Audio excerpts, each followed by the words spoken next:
Chapter 2615, Tier 4 Secret Silver Guard. Life transition. When Xueqi summoned Versailles into the reception room, the room's mana transformed. So dense. So heavy. The mana inside the reception room didn't feel like mana at all. Everyone in the room felt as if they had been submerged in water and were drowning. A Tier 4 personal guard? How is this possible? Long Wushang and the Tier 3 assassin were stunned when they saw Versailles. They had seen level 120 personal guards before. After all, every superpower in the game had a few by now, but those had only been Tier 3 personal guards. They had never seen a level 120, Tier 4 personal guard before. They hadn't even thought one existed at this stage of the game. Reaching Tier 4 was an immensely difficult feat, even for personal guards. Most player and power-owned guards couldn't even reach Tier 4. Fine Gold guards had a relatively high chance of completing their Tier 4 promotion quests, but reaching that milestone required a lot of preparation and a lot of time. Even the various superpowers personal guards had just recently reached level 120. Thus, logically, getting one's hands on a Tier 4 personal guard at this stage should be impossible. Yet Zero Wing had one. Tier 4 NPCs were the true big shots of God's domain. They qualified to rule major NPC cities and were beyond current players' reach. A Tier 4 personal guard? It seems the Eastern Continent superpowers have grossly underestimated Zero Wing. Their assumption that your guild is powerless outside of Cold Spring Forest is severely flawed, Tori commented as he gazed at Versailles. Even after seeing the Tier 4 personal guard, he still appeared quite calm. Even so, I do not think that a level 120, Tier 4 secret silver guard can break into our two-guild city. Although the guild city in question was only basic rank, it was protected by an incredibly powerful defensive magic array. The magic array could endure Tier 4 attacks without any trouble. Otherwise, the city wouldn't have withstood the demonic creature army's invasion. The Western continent was far more dangerous than the East. Towns and cities faced frequent demonic creature assaults. These armies especially loved to target guild towns and cities. It wasn't odd to find 3 to 5 mythic monsters among each demonic creature army, in addition to hundreds of thousands of weaker demonic creatures. Trying to rely on a measly Tier 4 NPC to threaten a guild city jointly operated by 2 super guilds was laughable. Of course, a Tier 4 NPC, particularly a Tier 4 Great Wizard, could destroy an ordinary guild city, but trying to destroy a superpowers guild city with a single Tier 4 NPC was ridiculous. Every guild city a superpower established would have some means of fending off or exterminating Tier 4 beings. Otherwise, there wouldn't be any difference between superpowers and ordinary powers. That's right. A Tier 4 secret silver guard would be invincible in the fields. Unfortunately, it is not enough to threaten a superpowers guild city, Crimson Star said after snapping out of her daze. From near the reception room's doors, Long Wushang nodded in agreement. The strength Zero Wing had just revealed was astonishing. If Zero Wing were dealing with a weaker superpower, that power might concede to Zero Wing's demands. Unfortunately, Zero Wing was dealing with Violet Sword, a veteran superguild that was almost as powerful as the 5 great superguilds. Not even 2 or 3 Tier 4 secret silver guards would be enough to change Violet Sword's mind. Indeed, a Tier 4 secret silver guard would take forever just to blast open a guild city's defensive magic array. Xueqi agreed. Smiling, he asked, "But what if I have a Tier 4 fine gold ranked Great Wizard?" Impossible. Just having one Tier 4 personal guard is a miracle.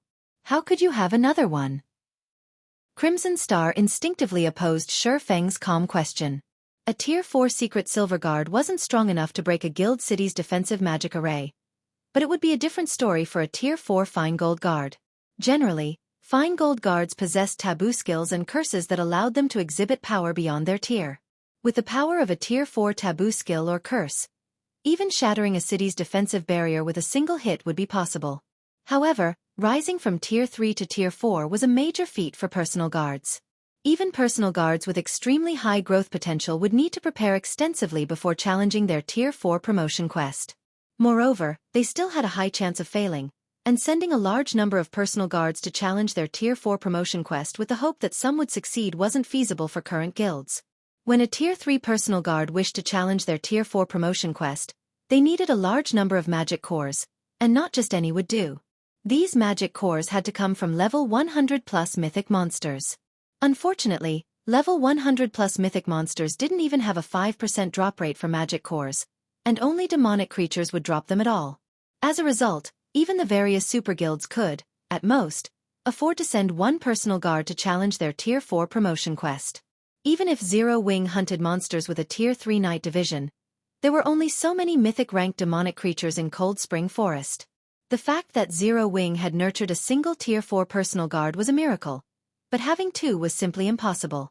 I might have only one Tier 4 personal guard, but that doesn't mean that I can't increase his growth potential, Xueqi said before revealing a translucent, multicolored fruit. Everyone in the reception room felt physically and mentally restless the moment Xueqi retrieved the colorful fruit from his bag. Their instincts screamed at them to devour the fruit. The fruit of life. Who are you? Crimson Star demanded, staring at the colorful fruit in shock. Xueqi's Tier 4 personal guard had been surprising enough, yet this man also had the incomparably precious fruit of life. This was unbelievable. The fruit of life was legendary throughout God's domain. People had even called it the holy fruit. Not only could the fruit of life resurrect the dead, but it could also help living creatures recover to their peak and elevate their potential. There were even rumors that players could boost their life ratings significantly by consuming it. If they spotted a fruit of life, even high-tiered NPCs would do everything in their power to claim it, not to mention players. In Crimson Star's opinion though, this legendary fruit was just that, a legend. It was beyond the reach of players. The only known way to obtain the fruit of life was to harvest it from the elven race's tree of life. However, elves consider these fruits holy. They would never trade or sell the fruit to outsiders. If players wanted their own fruit of life, they could only obtain one by attacking a location that housed a tree of life. However, the elves' trees of life were so heavily guarded that not even Tier 6 gods could reach them. Moreover, most of the various kingdoms and empires' great and grand wizards had learned from elven great and grand wizards. Anyone that dared attack the elves' main headquarters would only make an enemy of these kingdoms and empires. No one under the heavens would be able to save them. Even Tori stared at the fruit in Xueqi's hand in astonishment. The fruit of life. Read latest chapters at Wuxia World. EU. The various superpowers had been desperately searching for the item after learning about it. Based on what they had learned, there was only one way, other than raiding an elven city, to procure a fruit of life. While the elves refused to trade or sell these fruits, they sometimes offered them as gifts to players who had significantly helped their race. Hence, there were quite a few fruits lying around. Only, most of these fruits of life had been given away decades, maybe centuries, ago, so no one knew their current whereabouts. Even with the superpowers' powerful information networks, no one had found the slightest clue leading to these gifted fruits of life, and yet, Xueqi held one in his palm. Eat it, Xueqi said, passing the colorful fruit to Versailles. Versailles did not hesitate, excitedly and fanatically taking the fruit. His changed attitude made the room's mana restless. After a deep, sincere bow of gratitude to Xueqi, Versailles ate the fruit of life as the players in the reception room watched. Chapter 26:16. Potential Skyrockets. World Creation. Crimson Star's and Wildfighter's eyes went wide as they watched Xueqi give the fruit of life to his personal guard with no hesitation. What a waste! The fruit of life was an incredibly rare and valuable item, far more valuable than a Tier 4 fine gold guard. That fruit could permanently increase a player's life rating or upgrade a fine gold guard to dark gold rank, drastically increasing the personal guard's chance of reaching Tier 5. Versailles was only a Tier 4 secret silver guard. Even if the fruit of life upgraded him to fine gold rank, and his combat power drastically increased, he wouldn't become much more valuable. Fine gold guards had almost no chance of reaching Tier 5.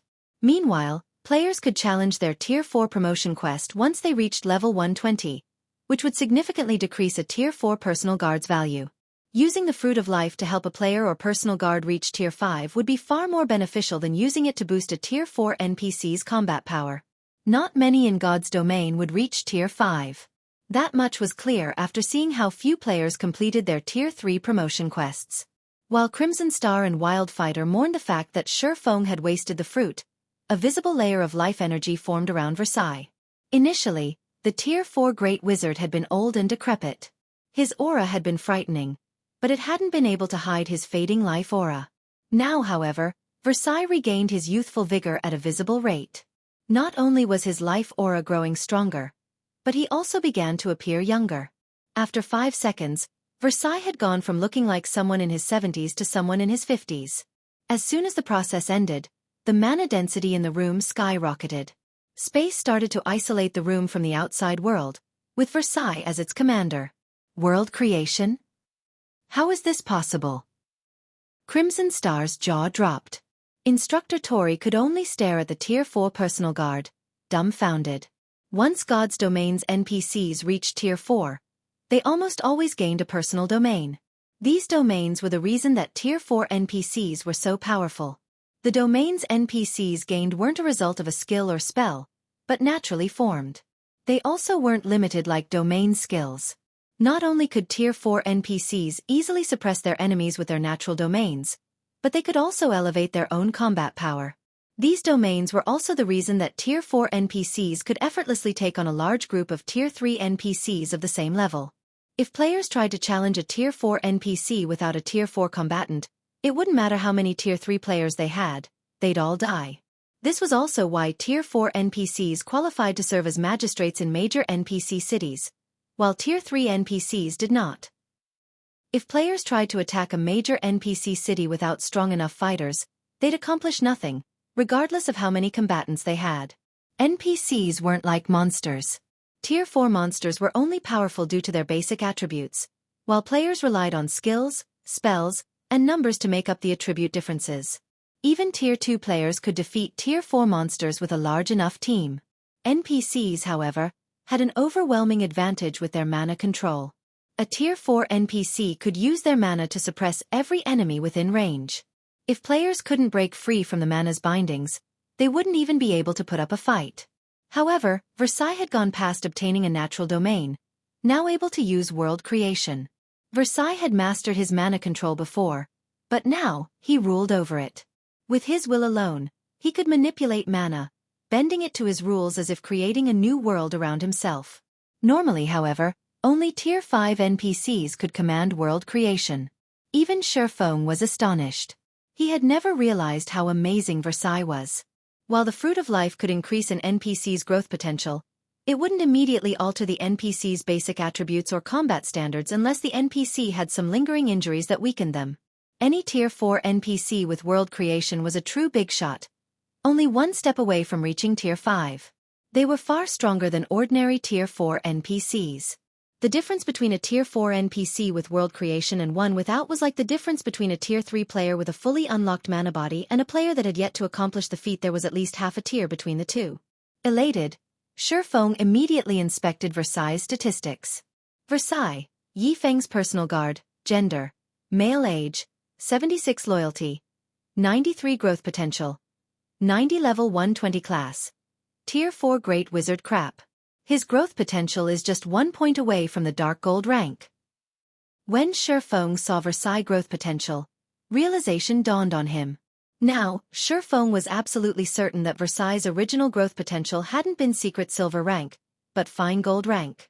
Moreover, he should have been a Tier 4 big shot on the cusp of reaching Tier 5. The Fruit of Life simply wasn't capable of providing such a huge growth potential increase. They were talking about a whopping 16 points. Even the Fruit of Life, known as the Holy Fruit, couldn't boost an NPC's growth potential so massively. The only explanation was that Versailles hadn't fully recovered after drinking the Water of Life and had failed to recover to his full growth potential. Xueqi didn't know what had left Versailles in such a state, but he was overjoyed and ecstatic. He was even happier than when he had obtained a fragmented legendary item. He had already known that Versailles was an amazing Tier 4 NPC, but now he learned that this personal guard even had world creation. With this, he could accomplish more than ever, including visiting many of the locations he couldn't reach during his previous life. After players reached Tier 3 and fully unlocked their mana bodies, no land in God's domain was beyond their reach. While they could even visit the most dangerous maps, however, returning would be another matter altogether. After all, level 100+ maps made up the majority of the vast continent of God's domain. The human kingdoms and empires only occupied lands suitable for their residents, which only included a small fraction of the main continent. There were far more maps that were too dangerous for humans. Read latest chapters at Xueqi World.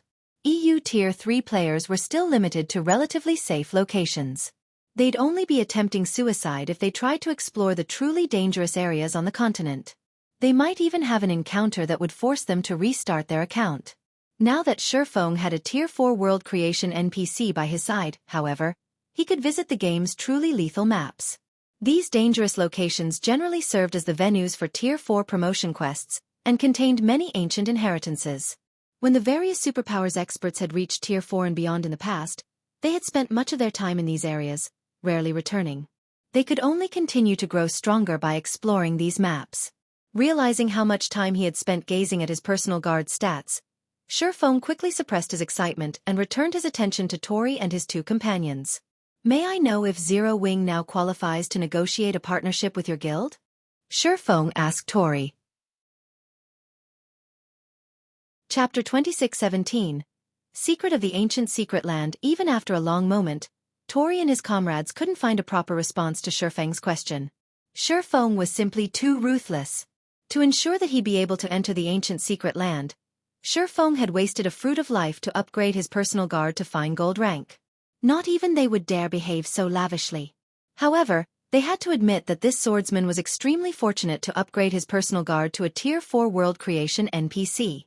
With this single NPC, Xueqi could blast through a basic city's defensive magic array. Versailles could cause a huge scene inside the city, allowing Xueqi and his team to pass into the Ancient Secret Land unhindered. Instructor Tori, Black Flame must be dreaming. Wildfighter said in the team chat. Even if he can break into the city and enter the Ancient Secret Land, he'll only be able to do so a handful of times, at most. I refuse to believe he can come and go from our city as he pleases forever. Moreover, mythology will have to bear half of the entry slots we lose because of Zero Wing, significantly reducing our losses. When our two guilds gain Tier 4 experts, his personal guard will be useless, and our guild will still have 200 entry slots. The Ancient Secret Land contained an ancient city independent from God's domain's two main continents. Even if players defeated the trial boss and became citizens, they would need to remain within the city for some time to enjoy its benefits. Players wouldn't gain access to all of the city's benefits when they first reached the city. However, while Zero Wing could get into the Ancient Secret Land, the amount of time its players could stay in the city would be limited. Players could only extend their stay with a special tool. 1 week. Even with this special tool, players could only reside in the Ancient Secret Land for a maximum of 7 natural days. If they did not leave on time, they'd starve to death. The special tool in question also had a 10-day cooldown. In other words, Xueqi would have to break into Violet Sword and Mythology's guild city repeatedly to continue enjoying the Secret Land's benefits. Not only were the various superpowers searching for an easier way to unlock their experts' mana bodies, however, but they were also preparing for the Tier 4 promotion quests. This meant that Zero Wing had very little time left to take advantage of the Secret Land. Crimson Star nodded in agreement with Wildfighter's claim. There was no way their two guilds could form an alliance. After all, Zero Wing couldn't offer enough benefits to warrant 100 entry slots. Tori didn't immediately reply to Wildfighter's proposal. Instead, he closed his eyes and fell deep into thought. After some time the man's eyes opened, and he looked at Xueqi, saying, Guild Leader Black Flame, a partnership between our guilds isn't exactly out of the question. Instructor Tori. Both Wildfighter and Crimson Star were surprised to hear Tori's response. Violet Sword didn't need to agree to Xueqi's demands, and their guild leader and grand elders would never agree to such laughable conditions. What are your conditions? Xueqi calmly asked.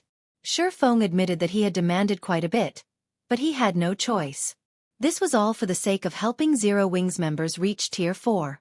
With the guild's current resources, he could only guarantee that a few select individuals would complete their promotion quests. Everyone else's chances were minute, at best. If Zero Wing couldn't nurture enough Tier 4 experts, it would struggle to defend its current resources and territory. Too many superpowers targeted his guild, and they were only powerless against Zero Wing now due to the Night Division and its guild city's formidable defenses. However, once the era of Tier 4 dawned, destroying guild cities wouldn't just become possible. It had become common. When God's domain had reached the Tier 4 era in the past, it had been the craziest chapter of the game's history. The various superpowers had fought like madmen, destroying countless guild cities. Many had even been annihilated. This was also one of the reasons that Xueqi was so desperate to reach Tier 4. Although he could rely on Versailles to force his way into the Ancient Secret Land, that wasn't a long-term plan. Allying with Violet's sword was his best option. He'd only resort to force if the Super Guild refused to work with him. I only require that you assist us with one thing, Guild Leader Black Flame, Tori said. So long as you complete this task, we will agree to all of your conditions. What is it? Tori's statement piqued Shifeng's curiosity. He hadn't expected this man to agree to his conditions so easily. It's quite simple. I just need you to clear the Ancient Secret Lands hero trial. Tori declared. Once you clear it, we'll agree to your demands, but if you fail, we'll ask you to leave. When the time comes, our guilds will rely on their own strength to enter the Ancient Secret Land. The hero trial? Shifeng was a little confused. As far as he could remember, the Ancient Secret Lands trial only had 2 difficulties, and neither was called hero. The hero trial? Instructor Tori, that's too risky. We only have one opportunity. We will not get another chance if we fail. How can Zero Wings people possibly complete it? Wildfighter anxiously complained. The Ancient Secret Lands trial only had 2 difficulties on the surface: normal and elite. However, as a bonus for activating the Ancient Secret Land, they had the opportunity to face an even harder trial, the hero trial. As long as players cleared the normal trial, they become official citizens in the ancient city, enjoying the various benefits the city had to offer. However, based on Violet Sword's research, clearing the hero trial would instantly grant the players noble status. There was a huge difference between the benefits a noble had access to and those of an ordinary citizen. While players could improve their rank, rising to noble status would require a ridiculous amount of time and effort. Unfortunately, Violet Sword only had one chance to attempt the hero trial. They had originally intended to wait until the hero trial's time limit was up, which was in roughly 30 days. That way, they'd have the best possible chance of clearing the trial. However, not only had Tori just suggested they face the hero trial sooner than planned, but he also requested Zero Wings members clear it. While Zero Wings members had fully unlocked their mana bodies, their combat standards were far from satisfactory. Asking Zero Wings members to clear the hero trial would be a huge waste. If you fail the hero trial, I'd like Zero Wing to refrain from targeting the Ancient Secret Land for 10 days. Are you willing to accept this challenge, Guild Leader Black Flame? Tori asked Shifeng. As Tori finished his question, realization dawned on Wildfighter and Crimson Star. Read latest chapters at Wuxia World. While using the hero trial to gain a 10-day buffer was somewhat extravagant, it would give Violet Sword more than enough time to prepare for the normal trial. Once Violet Sword completed the trial, and its members became ordinary citizens in the ancient city, Zero Wing wouldn't be able to affect the guild's development over much, even if they made it into the Ancient Secret Land. In fact, Zero Wing might not be allowed in the city as a result. Of course, Shifeng had to agree to the challenge first. Guild Leader Black Flame, do you dare to accept this challenge? Violet Sword has spent an enormous amount of resources to secure this Ancient Secret Land. We can't simply hand over half of our available slots for nothing. You, at least, need to prove that Zero Wing can earn these slots, Crimson Star prodded, faintly smiling at Shifeng. Deal. I agree to your conditions, Shifeng replied after giving the matter some thought. However, I have an additional requirement. If you can agree to it, we will sign the contract immediately. Otherwise, as Instructor Tori has said, we will have to rely on our own strength to get into the secret land. What's this requirement? Wildfighter asked, curious. Chapter 26:18. Ancient Legacy. Earlier, I stated that I want the first pick of the trial boss's loot. That condition still stands, but I'm sure you're aware of how difficult the hero trial is. 100 Zero Wing members won't be enough to clear it, Shifeng calmly stated. Hence, I need your full cooperation. I repeat, your full cooperation. I will choose the 200 raid team members from among my people.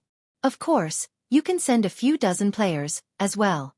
Once we clear the trial, we'll each take half of the given entry slots. I'm sure that's a fitting trade-off, don't you think? By the time Shifeng finished speaking, Wildfighter and Crimson Star were stunned. Neither of them had expected Shifeng to make such an outrageous demand. They had thought this swordsman would propose a more excessive condition, such as requiring Violet Sword's members to serve as cannon fodder. They had mentally prepared to watch their members die several times. However, they had never dreamed that Shifeng wouldn't demand an even higher price, but offered to include more of his guild members in the raid. Even Aqua Rose, Long Wushang, and the others near the reception room's door were flabbergasted. Shifeng's last condition meant Zero Wing would do all the work for Violet Sword. It was insane. That won't be a problem. As long as you clear the hero trial, select any raid members you want. In fact, we won't even impose a penalty if our guild members die in the raid, Tori said. Although he was similarly surprised by Shifeng's proposal, he nodded in agreement. However, our people will ignore your orders if they think the raid is impossible, and you ask them to throw their lives away. Violet Sword had already prepared for multiple team wipes if it meant clearing the hero trial. Since Shifeng's condition would reduce the number of casualties their guild suffered, Tori was more than willing to agree. If that's the case, I agree, Shifeng said, nodding. Give me 3 days. I'll lead my men to the ancient secret land in 3 days. Meanwhile, Silent Wonder will remain here to help you. 3 days should be enough time for you to prepare the necessary tools. 3 days. Wildfighter frowned slightly. He hadn't thought Shifeng would want to act so soon. He had assumed they'd have around 5 days to prepare. Including the agreed-upon 10-day buffer, Violet Sword might have been able to gather enough experts to complete the elite trial. That won't be a problem. You may enter Violet Light City in 3 days. We will be waiting for you there, Tori said. Following which, Shifeng and Tori signed a contract. If Zero Wing cleared the hero trial, Violet Sword would surrender 100 entry slots to the ancient secret land. If Zero Wing failed, the guild would be prohibited from setting foot in the secret land for 10 days. With the contract signed, Shifeng promptly left Holy Flame City. Guild leader, 3 days isn't enough time. We can't even transfer 100 players to the western continent within 3 days. And why did you offer to bring even more of our people into this raid? Aqua Rose asked from behind Shifeng on the Thunder Eagle. Exploring secret lands always had a high casualty rate. While a team could reap plenty of benefits, Zero Wing would only receive a fraction of what this secret land had to offer. Violet Sword would gain the most benefit. Zero Wing didn't need to sacrifice so many members just to help this super guild gain access. Long Wushang found Shifeng's decision a bit odd as well, but since he wasn't a member of Zero Wing, he was in no position to question the swordsman. If this were an ordinary secret land, I wouldn't have offered to contribute so much manpower, but we're talking about a secret land that has survived since ancient times. Moreover, we're going to challenge this land's trial, Shifeng said, smiling. What do you think a trial is? Isn't it a test of strength that grants bountiful rewards when cleared? Aqua Rose replied, confused by her guild leader's question. That much was common knowledge in God's domain. You're only half correct, Shifeng said, shaking his head. Half. Aqua Rose's confusion grew. What do you mean? A trail is also an excellent training opportunity, Shifeng explained. It is true that God's domain's trails test players' strength, but a larger part of the reason for their existence is to help players grow even stronger. This is especially true with the trials from ancient times. The rewards are only a bonus for clearing these ancient trials. The trial itself is far more valuable. These trials contain complete legacies from ancient times. Even breaking past the mana body's 100% limit could be possible if we can comprehend a fraction of these legacies. Why else would there only be one opportunity to challenge the ancient secret land's hero trial? Before players had reached Tier 4 and began to explore the game's truly dangerous locations in the past, everyone had regarded trials like dungeons, nothing more. However, once players had reached Tier 4 and begun exploring these areas, they had found one ancient trial after another. As these Tier 4 experts continued to clear the ancient trials, they continued to grow stronger. Everyone realized how important God's domain's trials were after this discovery, especially those that had survived intact since ancient times. Every ancient trial was a golden opportunity. Since Violet Sword had offered to abandon the chance to challenge the ancient secret land's hero trial, Shifeng had to take advantage of this opportunity. He had even almost failed to contain his excitement and expose the hero trial secrets when Tori had stated the condition. If possible, Shifeng wanted to monopolize all 200 raid slots, but Violet Sword would need a representative to claim the ancient city's entry slots, so it would have to send a few players, regardless of its desires. Guild leader, are you saying that we can use this trial to unlock more of our members' mana bodies? Excitement flashed in Aqua Rose's eyes. If this were true, they had just hit the jackpot. She had experienced ancient times training systems personally. The best example was the Extraordinary Tower. Her training was many times more efficient in that tower than anywhere else she had been in God's domain. It was also thanks to the Extraordinary Tower that she could fight domain realm experts, despite only having reached the Void Realm. If she and Zero Wing's other members could improve their combat standards and mana control, they'd have a much easier time with their Tier 4 promotion quests. Why would it be that easy? We only have one opportunity to face the trial. Whether you gain anything from it will depend on you, Xueqi replied, rolling his eyes. Not even 1 in 10,000 Tier 3 experts would cross the mana body's 100% threshold.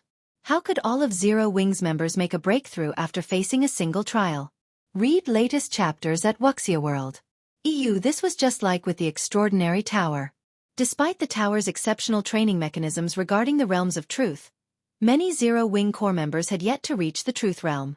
Even so, this is an excellent opportunity. At least we have a chance to grow stronger. Some among us might even make a breakthrough like Violet, if we're lucky, Aqua Rose said, smiling. Long Wushang, who sat nearby, was tempted as he eavesdropped on the conversation. He had never realized that ancient trials offered such a benefit, either. He had seen the strength one gained when they unlocked more than 100% of their mana body. Violet Cloud hadn't even reached the domain realm, yet she had defeated Sinful Flame. In the end, Long Wushang couldn't contain himself and asked Xueqi, Guild Leader Black Flame, may I know if you'd be willing to sell some of the entry slots to Azure? Of course, we will pay a sufficient price. You may state any demands you wish. Chapter 26:19. Unfathomable Zero Wing. Long Wushang's request surprised Aqua Rose and the others a little. They had never expected the man to suggest a partnership with Zero Wing. Long Wushang was an extremely prideful man. Even after Zero Wing had put on an outstanding display of strength during Azure's family competition, his attitude toward them and their guild had only improved from indifferent to normal. Rather, he merely saw Zero Wing as an equal now. The Azure Chamber of Commerce rivaled super guilds, after all, and while it might not be a match for Zero Wing and Violet Sword's gift for nurturing talented players, the Chamber's influence, resources, and manpower were far beyond that of Zero Wing. Moreover, Azure's family competition this year had only involved the younger members from the 5 main shareholder families. Not all of Azure's young talents had participated. Most of the Chamber's younger experts weren't even from the 5 main shareholder families, and some of them were even stronger than Yan Shaoqian. However, they didn't have the necessary qualifications to participate in the family competitions. Since Azure is willing to cooperate, I don't mind selling a few slots. But how many do you want, Elder Long? Xueqi asked, not surprised in the least by Long Wushang's request. Aqua Rose and the others, on the other hand, didn't realize how important the younger generation was to the various superpowers. To the various superpowers, the younger members were their future. Take the Azure Chamber of Commerce, for example. A large part of the reason for the guild's current achievements was the value it placed on nurturing young talents. In contrast, some first-rate guilds never rose beyond that, despite their many decades of experience, because they didn't value their younger members. Unless first-rate guilds recruited an astonishing genius, they remained first-rate for the rest of their existences. Since Xueqi had exposed the fact that players could potentially grow stronger through the Ancient Secret Lands hero trial, he had expected Long Wushang to instantly consider a partnership with Zero Wing, regardless of the man's pride. Long Wushang's instincts as one of Azure's Grand Elders was also why Xueqi had fearlessly informed Aqua Rose of the hero trial's peculiarities. If he hadn't wanted anything, he would have had the discussion away from Long Wushang. Allying with Azure was of the utmost importance since Zero Wing didn't have any power on the Western continent, aside from the Starlight Fortress. If Zero Wing wanted to secure a stable foothold in the West, it needed to ally itself with the local superpowers. While Divine Tribe was a powerful ally, the guild's commercial abilities couldn't compare to Azure's. Divine Tribe couldn't offer Zero Wing any assistance with intercontinental travel, either. Moreover, Zero Wing already had a dialogue with Azure due to Silent Wonder. Partnering with Azure would be a safer and more reliable option. Purchasing 30 or 40 slots would be fantastic, but if that's not possible, we'll be happy with 10, as well. Guild Leader Black Flame, Long Wushang hesitantly ventured after giving the matter some thought. The Azure Chamber of Commerce was a massive organization. The guild needed to nurture all of its young talents, including those from the shareholder families and those who weren't. With enough slots, he could help the rest of the guild's younger experts. Of course, if Shifeng refused, he at least had to purchase enough for the 5 main shareholder families. 40. After giving the matter some thought, Shifeng said, "That's fine, but you will have to agree to 3 conditions." "That's fine." Long Wushang's eyes lit up. Eagerly he continued, "Please, state your conditions, Guild Leader Black Flame. We'll even agree to 4 or 5 demands." 40 entry slots would be more than enough for the 5 main families' young talents, but he'd also be able to include the outside experts. If this negotiation succeeded, the guild's neutral elders and grand elders would definitely side with the Long family. "First, I want Azure's help with a matter. I need to transport some of Zero Wing's members to the Western continent in 3 days. We'll need 100 or so," Shifeng said. "That won't be a problem. 3 days is more than enough time. When the time comes, just have them gather in the Ten Saints Empire." Long Wushang agreed without hesitation. Intercontinental travel might be difficult for other superpowers, but that was no problem for Azure. Not even transporting 200 players would be a problem. At most, they'd have to spend more magic crystals. "For my second condition, I want a medium shipyard and a plot of golden land in the Silver Moon Empire's Ocean Tide City," Shifeng continued. Trade between the 2 main continents would rely on naval transportation in the future. Meanwhile, Ocean Tide City was the largest port city in the Silver Moon Empire. As long as Zero Wing had roots in this city, doing business between the 2 continents would be easy. "This won't be a problem, either. I'll notify my eldest brother later.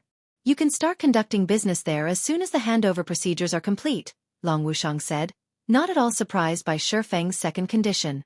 Zero Wing had barely any territory in the West. If it wished to acquire the Western continent's resources, the quickest way would be establishing itself in the West's port cities. That way, it could travel between the continents more often and transport far more cargo. After all, players could only transport a limited amount of items via teleportation. With contact between the 2 continents still being so difficult, one could resell merchandise from either area for a high price. However, those prices would fall as more powers gained the ability to travel between the East and West. Zero Wing would need to increase its sales volume to maintain a sizable income. Thus, securing a port city in the West was a must for the guild. "My third requirement is the most important. I need Azure's complete Void Realm legacy," Shifeng earnestly declared, glancing at Long Wushang. Zero Wing still didn't have a complete Void Realm legacy, and because of that, it wasn't as well equipped for nurturing talented players as the various superpowers. If Zero Wing could acquire a complete Void Realm legacy, the guild's strength would reach a whole new level, becoming a true superpower. That, Long Wushang hesitated. The complete Void Realm legacy is one of the guild's core secrets. We've spent decades refining it. I'm afraid I don't have the authority to agree to that condition. While the 40 entry slots were precious, this was only an opportunity. Trading the secrets the guild had relied on to survive for one chance was absurd. Not even the guild's other elders and grand elders would agree to such an unfair demand. "I know it's excessive, but this is a once-in-a-lifetime opportunity. You won't get a second chance. Moreover, we're talking about a legacy that has survived since ancient times. I guarantee it will contain secrets regarding the Tier 4 promotion quests," Shifeng unhurriedly explained. "If that reason isn't enough, I can offer an additional benefit." "What benefit?" Long Wushang asked curiously. Azure's complete Void Realm legacy was one of the guild's most precious secrets. Sharing this secret with another guild would be the equivalent of weakening its foundation. A minor benefit wasn't enough of an incentive. "I can help 3 of Azure's experts surpass 100% of their mana body's potential. Of course, the 3 individuals will have to be exceptionally talented. Ordinary experts won't do. What do you think?" Shifeng asked, smiling. "You're saying you'll help them grow as powerful as Violet Cloud, transcending tiers?" Shifeng's offer astonished Long Wushang, and for a moment, he doubted the swordsman's claim. Anyone that had watched Violet Cloud's match against Sinful Flame would likely never forget her strength. She was simply too formidable. Violet Cloud's strength was no longer just a result of combat techniques or standards. She had pure power. Even with the same basic attributes as Sinful Flame, she had emerged victorious. If she had even slightly higher basic attributes, her victory would have been even more outstanding. Yet, Shifeng now informed him that Zero Wing could nurture such monsters. "That's right," Shifeng said, nodding. To prove it, I'll even help these 3 players unlock their mana body's full potential in a day. Are you willing to accept my offer, Elder Long? Wait a minute, please. I need a moment to process this. I'll have to discuss the offer with my guild's grand elders first, as well, Long Wushang said.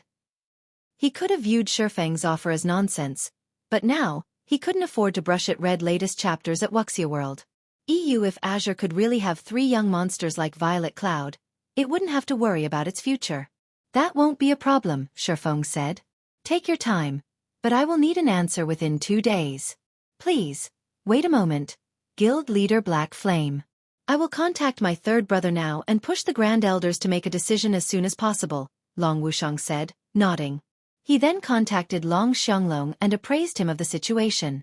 When Long Xianglong heard about Shifeng's offer in Azure's residence, he too was astonished. What did you say? Zero Wing can help us nurture 3 monsters on par with Violet Cloud? How is that possible? Chapter 2620. Crazed Azure Chamber of Commerce's residence, meeting room. Normally, it was very difficult to find Azure's Grand Elders gathered in a single location, yet nearly every one of them had convened in the top-floor meeting room, and they all looked impatient. Xianglong, why did you call us here so urgently? You know how busy we are right now. All of the various superpowers are frantically searching for ways to unlock their experts' mana bodies. If we fall behind now, we'll suffer later, a woman in exquisite white mage robes complained. That's right. If this isn't something important, you'll have to pay for our losses, a robust middle-aged man with crimson eyes and covered in glowing runes agreed, nodding. Despite such rude questioning, Long Xianglong didn't explode in a fit of rage. He tolerated these 2 not only because they were Grand Elders in Azure, but because their strength was second only to Sinful Flames as well. They were even stronger than Long Xianglong, the Long family's most formidable expert. Along with Triumphant Howl, they were Azure's 3 monsters, and each represented Azure's non-family members. Why isn't Triumphant Howl here yet? Long Xianglong asked, glancing at the empty seat beside the 2. You know him. Unless the guild is going to war or is at risk of destruction, he doesn't care about anything besides leveling, the crimson-eyed man said. Forget about him. Why did you call for us here? All right then. With 80% of the guild's Grand Elders present, we should have enough people to make a decision, Long Xianglong said, sighing. While Azure's 3 monsters were incredibly powerful, they were also free spirits. They hated restrictions and rarely listened to the ruling family's representatives. What exactly has happened, Lunatic Long?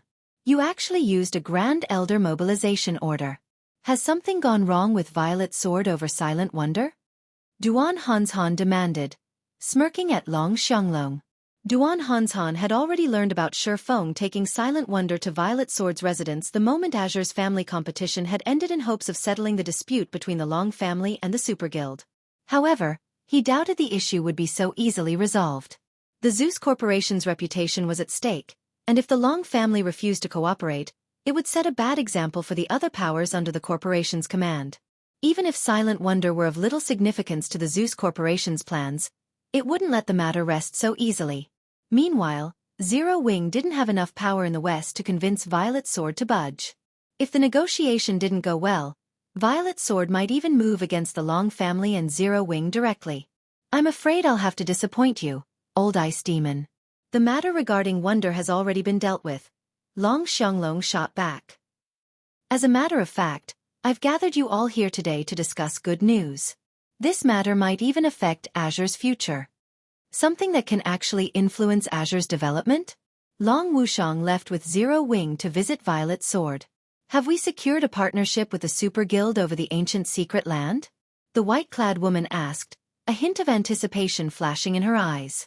The only thing she could think of that might affect Azure's future was the ability to nurture experts. Based on the information Azure had obtained, Violet Sword had discovered an ancient secret land that included an ancient training ground. If Azure's young experts could use this training ground, they could grow significant. Happy face, you're half correct, Long Xiangong replied, chuckling. Half. Have we not negotiated an alliance with Violet Sword? Duan Hanshan asked, confused. Correct. We're cooperating with Zero Wing, Long Xianglong said, nodding. Black Flame is willing to sell us 40 entry slots into the ancient secret land, but in exchange, Black Flame wants our complete Void Realm legacy. Is Black Flame insane? You're talking about our guild's foundation, yet he wants it for 40 measly slots? Only a fool would agree to such a partnership. Have you really gone mad, lunatic Long? Duan Hanzhan said, sneering. What a joke. Azure's Void Realm legacy was the fruit of several decades of hard labor. They'd be crazy to share it with Zero Wing for a few training slots. This data was enough to help an ordinary power become a superpower in just a few short years.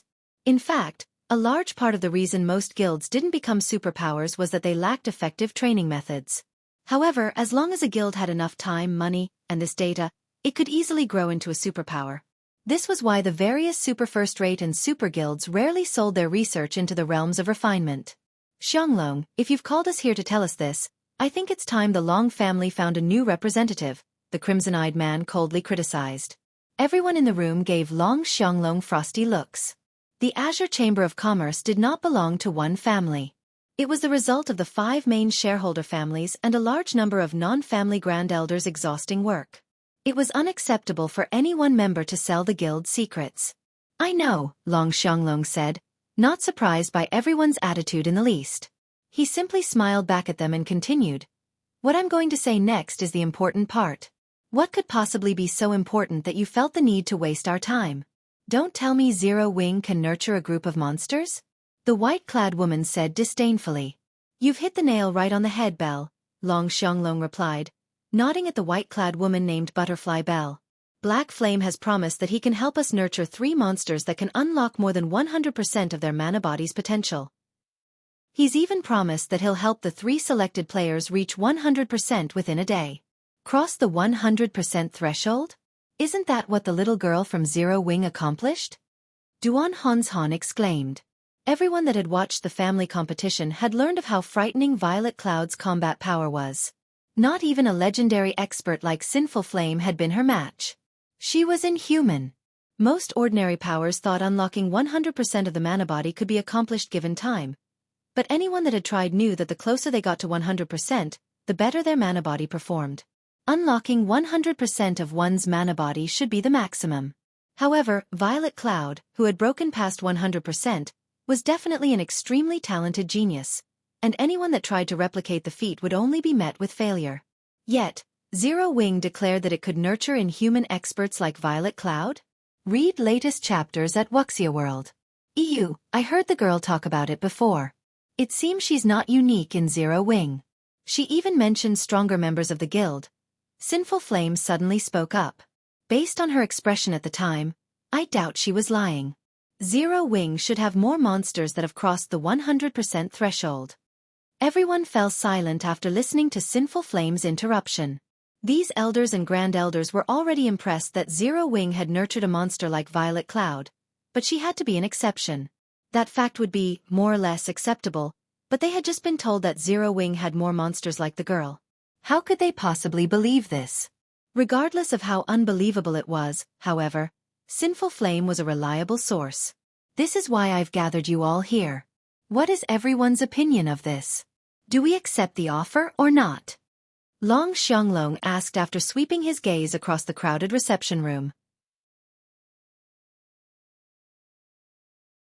Chapter 26-21.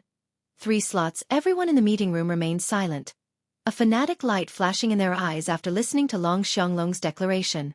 If Black Flame is telling the truth, and he can help 3 of our experts break past the 100% threshold, I think the matter should be negotiable, the crimson-eyed man said. That kind of strength would be extremely helpful during future promotion quests. If we can introduce a few Tier 4 players before the other superpowers, we'll have a head start when raiding mythic field bosses and forbidden lands that have gone untouched. We might even be able to occupy ancient ruins before anyone else has a chance. I concur. While our core secrets are essential, we'll need stronger combatants than we have now if we wish to further Azure's development. If we have a group of Tier 4 experts early on, the other superpowers won't dare target our key resource spots, Butterfly Belle said, nodding. In God's domain, the strong were revered.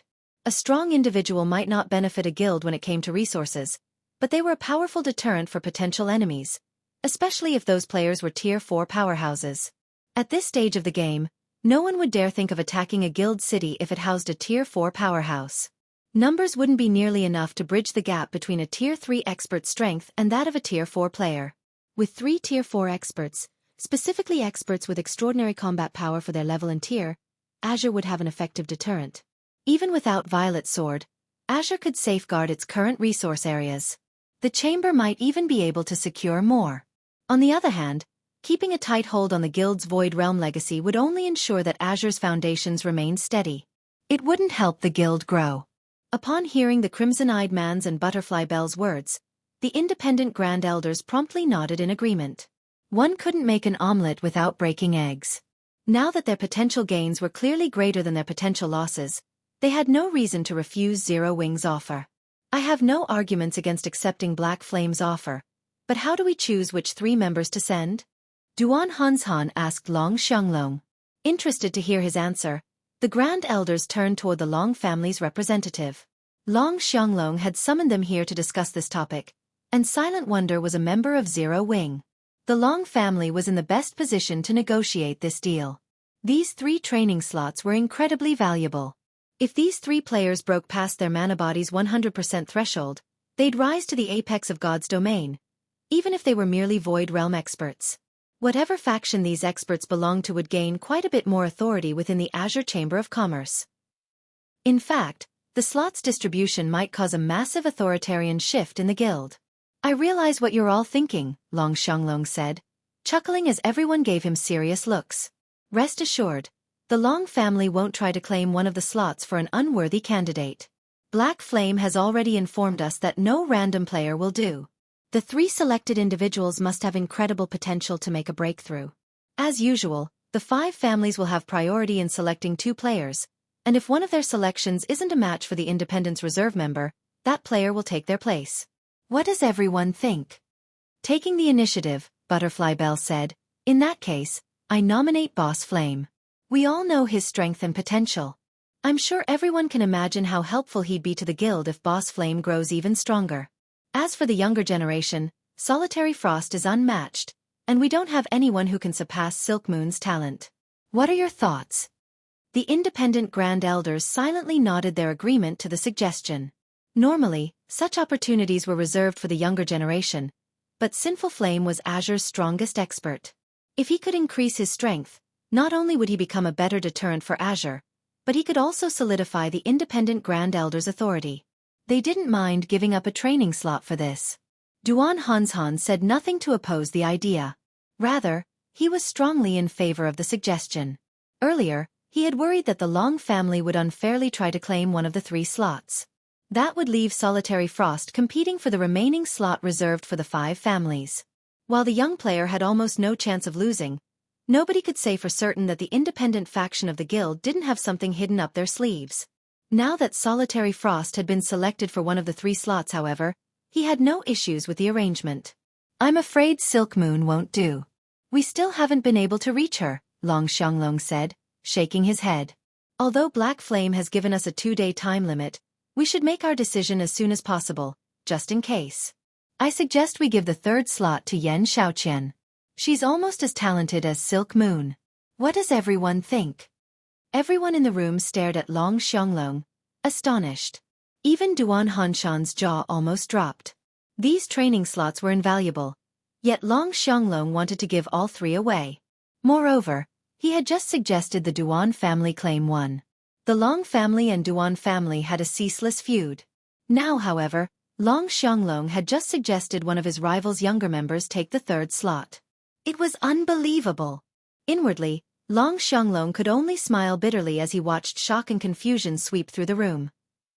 He did not wish to give this slot away either, but unfortunately, with Silkmoon absent, the Long family's only other suitable candidate would be Long Xianglong himself. Due to his rocky relationship with Zero Wing, however, he definitely couldn't go. His pride wouldn't let him. While he could have suggested they send Burning Owl, trying to convince the other Grand Elders of the boy's potential would be difficult. Azure had quite a few stronger players that were Burning Owl's age, after all. Since the Long family was going to lose its slot no matter what, he might as well do the Duan family a favor. In any case, the Long family still had Silent Wonder, and because of her, it would have plenty of chances to benefit off of Zero Wing. Moreover, Sending Yan Xiaoqian instead of Burning Owl would allow Azure to fulfill Shifeng's requirements and make training easier. Her potential had already been acknowledged as only second to Solitary Frost's. Lunatic Long, we have no problems with this arrangement if you don't, Butterfly Bell calmly said. None of the other Grand Elders objected to Long Xianglong's proposal. Yan Xiaoqian was quite talented and only half a step away from the domain realm. She was undoubtedly the best candidate after Silk Moon. That settles it then. I'll contact Black Flame after this, Long Xianglong announced, concluding the meeting. He then turned to Duan Hanshan and continued, Old Ice Demon, please prepare Solitary Frost and Yan Xiaoqian. Once we sign the contract with Zero Wing, send them to the Starlight Fortress. It will be taken care of. Once the contract has been signed, I'll take them there myself, Duan Hanshan said, nodding. Following which, everyone proceeded to discuss who they would send to Violet Sword's ancient secret land. As soon as they reached a conclusion, the Grand Elders were dismissed, leaving to prepare for the raid. An hour after the meeting had ended, Long Wushang represented the Azure Chamber of Commerce in signing a cooperative contract with Shifeng. In no time at all, not only had Shifeng gained the rights to one of Ocean Tide City's medium shipyards and golden lands, but he had also received a small warehouse in the city as a gift. Meanwhile, in Azure City's teleportation hall, are we really going to train with Zero Wing, Uncle Hanshan? Yan Xiaoqian asked Duan Hanshan, who wore a serious expression. I'm afraid it'll be difficult to rejoin Violet Sword's training if we do. Instructor Tori might just give up on us. Although she and Solitary Frost were members of the Azure Chamber of Commerce, and where they trained at was none of Violet Sword's business, these two were considered Tori's disciples. Training with Zero Wing would be a slap in the face to Tori, as if they were declaring that Zero Wing's training was more valuable. While Violet Sword's training is amazingly effective, this is a unique opportunity. Do you think securing these slots was easy? I doubt you'll get a chance like this in the future. Moreover, only Zero Wing can provide this kind of training right now, Duan Hanshan informed her coldly. Read latest chapters at Wuxia World. Uncle Hanshan, I agree with Xiaoqian. It is only a matter of time before we unlock our mana body's full potential, but opportunities to improve our combat standards and techniques are difficult to come by. We went to great lengths to earn Instructor Tori's guidance. If he finds out that we left to train with Zero Wing, I doubt he'll agree to train us anymore, Solitary Frost said. While he admitted that Zero Wing was quite capable when it came to helping players unlock their mana body's potential, passing up a chance to improve their combat standards and techniques for a chance to unlock their mana bodies a few days sooner was a waste. The only reason he had lost to Silent Wonder, in his opinion, was that he had yet to unlock his mana body fully. If he had, defeating her would have been a piece of cake. With enough time, anyone could unlock their mana body's full potential. Hence, he firmly believed that improving his combat standards and techniques was the true path to power. You're only going to Zero Wing to unlock your mana body. You're not there to learn techniques. It doesn't clash with Instructor Tori's training. I'm sure he won't have an issue with this, Duan Hanshan replied. It's getting late. We should hurry to the Starlight Fortress. We shouldn't make Zero Wing wait too long. With that said, Duan Hanshan led Solitary Frost, Yan Xiaoqian, and a few dozen Azure members through the teleportation array and to the closest NPC town to the Starlight Fortress. Chapter 26-22. Changes to the Starlight Fortress. Star Valley, Starlight Fortress. A long line of players, including tens of thousands, waited to enter the magnificent, ancient fortress. There were also quite a few Tier 3 players among them, creating a spectacular, stunning scene for first-time visitors. Azure's 40-man team stood at the front of the line, gazing at the Starlight Fortress in curiosity. There are so many Tier 3 experts here, one of Azure's Tier 3 players exclaimed, glancing at the line of players behind him. Tier 3 players were still incredibly rare, and even the various major powers considered their Tier 3 experts mainstays in the guild. However, Tier 3 experts were a common sight in the Starlight Fortress. Almost 1 out of every 10 players was a Tier 3 expert. It was amazing. I've heard that quite a few experts have come to the Starlight Fortress for the Demon God's legacy, but aren't there a little too many here? A level 110, Tier 3 male guardian knight, another Azure member, commented. He could sense that many of the Tier 3 experts he saw were Refinement Realm experts. Some had even reached the Flowing Water Realm as he had. The mana here feels different too. It's very calming, and it somehow feels complete. Standing here, it's easier to sense mana than elsewhere. A level 109, Tier 3 female elementalist said. If I could rest and train here, my mana control would improve far quicker than training in the outside world. While Azure's young talents chatted amongst themselves, Solitary Frost and Yen Xiaoqian stared at the fortress, just as surprised by its mana as everyone else. So, this is 3 supreme elements mana? It really is extraordinary, Yen Xiaoqian muttered as she sensed the flow of mana around her. At the same time, realization also dawned. It's no wonder why so many of Zero Wing's members have fully unlocked their mana bodies. If they live in such an environment, their mana control will only grow stronger with time. They'll also have a much easier time unlocking their mana body's potential. The Starlight Fortress's mana, which contained the 3 supreme elements, was no longer a secret to the various superpowers. Only, none of the superpowers had bothered to expose this secret to the public. Naturally, independent players with keen senses had kept their mouths shut, as well, since they wanted to take full advantage of the fortress's benefits. After all, the Starlight Fortress could only house a limited number of player residents. This environment is only a close match for that of ancient times? Solitary Frost wondered, shocked as he bathed in the fortress's mana. He hadn't thought the fortress's environment, which supposedly rivaled that of ancient times, was overly important. It was only close, not the real deal. How could any location in God's domain still have the same environment as before the Great Destruction?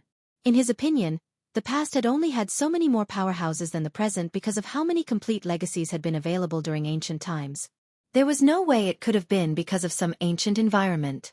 Of course, the environment during ancient times had been incredibly mana-dense, but all of the various superpowers had their own special training grounds with high mana density. Some of those training grounds even had mana that was far denser than during ancient times. After reaching the Starlight Fortress and experiencing its mana firsthand, however, Solitary Frost realized how sorely mistaken he had been. Even as a melee player, he could feel his mana affinity growing. Although his affinity didn't increase much, only 10% to 20% at most, this had already significantly improved his mana control. At his standards, as long as he found a good place to train within the Starlight Fortress, he'd likely unlock his mana body's full potential within just 10 days. It was no wonder how Zero Wing had nurtured so many experts with fully unlocked mana bodies. The Starlight Fortress's environment even astounded Duan Hanshan. Damn it! This isn't what I was told. According to the Intelligence Department's report, the mana here should only help players with sharp perception of mana unlock their mana bodies, not ordinary Tier 3 experts. When Duan Hanshan glanced back at the players waiting to enter the fortress, he couldn't help the urge to pummel Azure's Intelligence Department. Duan Hanshan didn't realize that Azure's intelligence reports had been, for the most part, accurate regarding the fortress's environment when it had first opened, but as time had passed, and the Starlight Fortress's magic array had continued to absorb more of the 3 supreme elements' mana from its surroundings, the fortress's mana had steadily improved. Now, even Tier 3 experts who barely noticed mana could reap immense benefits from the Starlight Fortress's environment. As Azure's members fell into a heated discussion over the fortress's mana, a crimson-eyed, blonde woman in silver light armor and carrying a runic greatsword emerged from the fortress. The players in line fell silent the moment they noticed this woman. She was none other than Phythalia, the Starlight Fortress's manager. Phythalia had taken care of many Tier 3 experts and teams that had tried to cause trouble outside of the Starlight Fortress. Just 2 days ago, she had single-handedly annihilated a superpower's 100-man, Tier 3 team. After her terrifying display of strength, some players, who had still considered causing trouble, abandoned the notion. Phythalia's inhuman strength was a direct result of unlocking her mana body's full potential. And now, not even ordinary domain realm experts could be her match. Greetings. You must from the Azure Chamber of Commerce. Guild leader Black Flame is currently preoccupied, so I will lead you to the Fortress Lord's mansion, Phythalia gently announced. How is this possible? Solitary Frost's eyes twitched when he saw Phythalia approach to welcome their group. He and Phythalia were old acquaintances. He had constantly tried to challenge her, and they had clashed several dozen times. Unfortunately, he had lost every match. He had hoped to challenge Phythalia again after his training with Violet's sword. However, he had never dreamed that she'd be responsible for helping Zero Wing welcome them to the Starlight Fortress. This was the commander of Divine Tribe's Divine Hymn Legion they were talking about. Commander Phythalia, I didn't expect to find you here. I thought you'd have gone to the demon god's shrine like every other expert, Duan Hanzhan said, similarly surprised to see Phythalia. The demon god's shrine in Star Valley had become a main training ground for domain realm experts due to the few special secret lands that were connected to the shrine. Not only could players acquire treasures in these secret lands, but they could also use the areas to grow stronger. Of course, only domain realm experts and incredibly strong peak experts could take advantage of these benefits. Due to the powerful monsters and traps within the secret lands, even ordinary peak experts would meet a swift end if they tried to explore them. Moreover, entering the demon god's shrine wasn't an easy task. One would need a lot of manpower to secure enough entry passes, and to make matters worse, each pass was a single-use item. Generally, only superpowers near Star Valley chose to send their experts to the demon god's shrine. However, Phythalia was different. Divine Tribe had the only temporary residence within the Starlight Fortress. Entering the demon god's shrine should be a piece of cake for her. Read latest chapters at Wuxia World. EU. While the demon god's shrine is useful, training in the Fortress Lord's Mansion's battlefield is far better.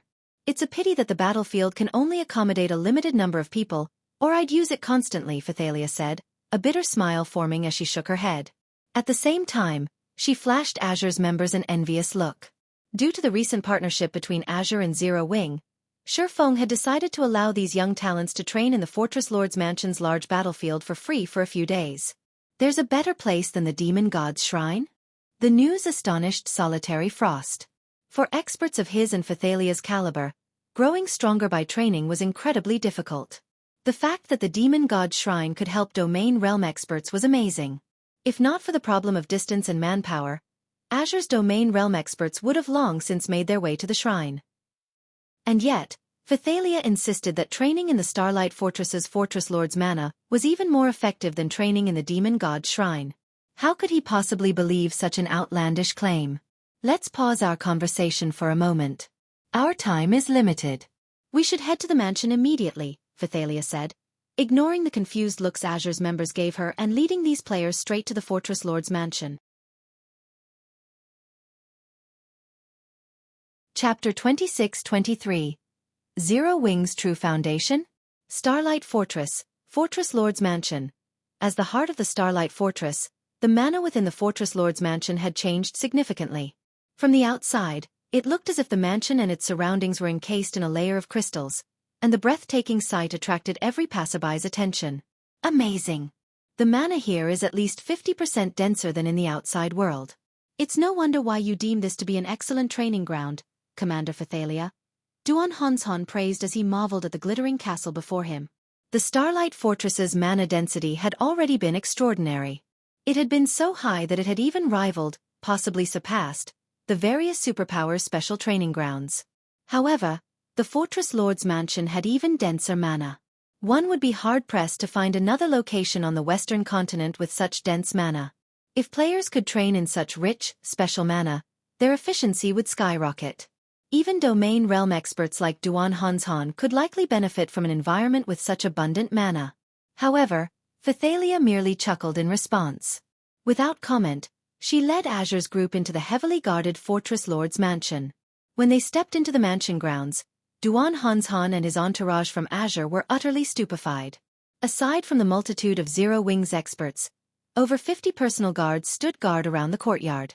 Even the weakest of these NPCs was a secret silver guard, and there were as many as 8 fine gold guards present. These NPCs could even annihilate a 1,000-man team of Tier 3 experts. Once their surprise subsided, Azure's members realized how refreshed and light they felt, as if newer, better bodies had replaced their old ones. What's going on? Why do I feel like I have so much more physical control? Solitary Frost exclaimed as he sensed the changes. Dense mana shouldn't have such an effect. It's not just our physical control. I can feel my mana control significantly improving, as well, Yen Xiaoqian said in the team chat. It's no wonder why Guild Leader Black Flame is so confident that he can help us fully unlock our mana bodies quickly and cross the 100% threshold. They had experienced plenty of mana-rich environments before, including places with denser mana than the Fortress Lord's Mansion, yet none of those places had affected them in this way. They hadn't moved past the mansion's front courtyard, yet Yen Xiaoqian sensed a tremendous increase to her combat power. If she could train here for a while, she was confident that she'd reach the domain realm in no time. Her mana control would reach a whole new level, as well. Sensing the changes, Duan Hanshan turned to Phythalia and asked, Commander Phythalia, didn't our agreement with Guild Leader Black Flame only entail 3 training slots? Has there been some mistake? According to Azure's agreement with Xueqi, Azure would receive 40 entry slots into Violet Sword's ancient secret land. As a bonus, Zero Wing would also help 3 of Azure's members unlock their mana body's full potential and break past the 100% threshold. Aside from Sinful Flame, Solitary Frost, and Yen Xiaoqian, Azure's members had only come to the Starlight Fortress to prepare for the trip to the ancient secret land and undergo some simple training beforehand. However, Phythalia had led their entire team to this sacred training ground. There must have been some misunderstanding. There's no mistake. All of you will train here for the next few days. As for the 3 slots, those trainees will go somewhere else. Unfortunately, I don't qualify to go with them, Phythalia said, chuckling. The Fortress Lord's mansion was a one-of-a-kind training environment, so it wasn't unexpected that Duan Hanshan would misunderstand. If possible, Divine Tribe would negotiate for a long-term alliance with Zero Wing to train in the Fortress Lord's mansion, but it had a limited number of combat rooms. To ensure its own members could continue their development, Zero Wing could only afford to lease a few of these rooms. The only reason that Zero Wing was willing to splurge and lend 40 combat rooms to Azure's members was the high price the chamber had paid. What? The 3 candidates won't be trained here? Duan Hanshan was a little shocked. He still had his doubts that Xueqi could help Sinful Flame, Solitary Frost, and Yen Xiaoqian unlock their mana body's full potential in a single day, much less help them cross the 100% threshold. However, after witnessing the Fortress Lord's mansion, Duan Hanshan wondered if the feat were actually possible. After all, this environment drastically improved players' physical and mana control. Azure certainly had nothing like this. Not even Violet Sword had such a wondrous training environment. However, Phythalia had just clearly stated that this precious area wasn't the 3 candidates' trade carrot going somewhere even better. How could Duan Hanshan possibly accept such a concept as truth? Even Solitary Frost and Yen Xiaoqian wondered if the commander were playing some trick, using this as an opportunity to boost Zero Wing's reputation. After giving the matter some thought, however, they quickly dismissed these assumptions. Phythalia had no reason to lie to them. Not only was she the commander of Divine Tribe's 2nd strongest trump card legion, but she was also a famous expert in the West. Why would she lie about such a trivial matter? You're finally here. Our guild leader has been waiting for you for quite some time. The 3 people selected for training, please follow me. Everyone else, please wait outside. While Azure's members were dazed, a man wearing Zero Wing's guild emblem approached from the castle. However, neither Duan Hanshan nor his team had noticed his presence. It felt as if this man didn't actually exist. Yen Tianqing? How is he so strong? Aren't his combat techniques basically a match for those 3 monsters? Duan Hanshan gave the man before him a suspicious look. According to the report he received on Zero Wing, Yen Tianqing was only an ordinary domain realm expert, yet he had obviously made considerable progress in the domain realm. Yen Tianqing was now entirely capable of standing toe-to-toe with Butterfly Belle and her comrades. Uncle Hanshan, should we go? Yen Xiaoqian asked. Go on. Make sure you listen to Elder Flame later, understand? Duan Hanshan said, nodding.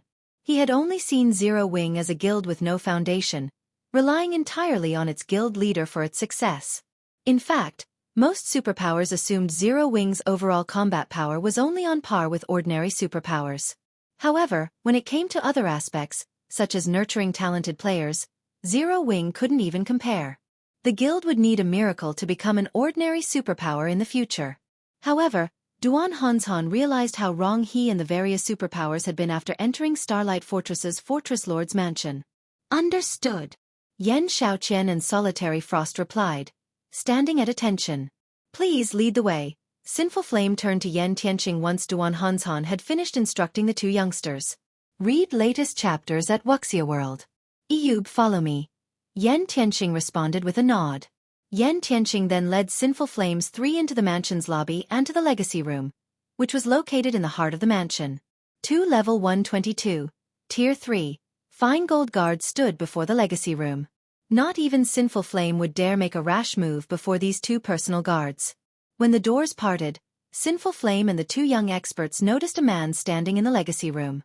He was manipulating the room's magic array, and all of the elemental mana within flowed around him.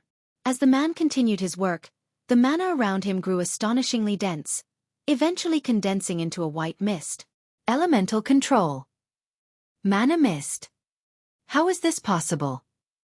Yen Xiaoqian stared with wide eyes, shocked at the man within the room. Chapter 26-24. Astonishing Legacy Room. The term elemental control was foreign to ordinary players and most expert players. Normally, players would only understand what elemental control was after they had reached Tier 3 and started attempting to unlock their mana bodies. To achieve elemental control was to exert precision control over every type of mana. To accomplish that, one had to understand the properties of the different types of mana in existence. At the very least, one had to grasp the principles behind driving the four major elements. At this stage of the game, however, let alone gaining precision control over the various types of mana, the superpowers were still clueless about the operating principles of the four major elements. Hence, even domain realm magical class players were incapable of elemental control. Yet, to Yen Xiaoqian's surprise, the man standing inside the legacy room was controlling the ambient mana within the room as if it were a part of his own body, and was even using it to strengthen the room's magic array. This was an ability all magical class players in God's domain sought. However, what truly surprised her was the identity of this man. Black Flame. After all, melee classes were inherently less attuned to mana than magical classes. In addition, melee players used mana much less frequently in battle than magical class players, so they should be less familiar with mana than magical class players. Yet, despite being a Tier 3 Sword King, Xueqi had actually achieved elemental control. "You're here," Xueqi said, and promptly accelerated the operation of the legacy room's magic array. He then continued, "The room's magic array is nearly fully operational. The three of you will be learning how to unlock your mana bodies here.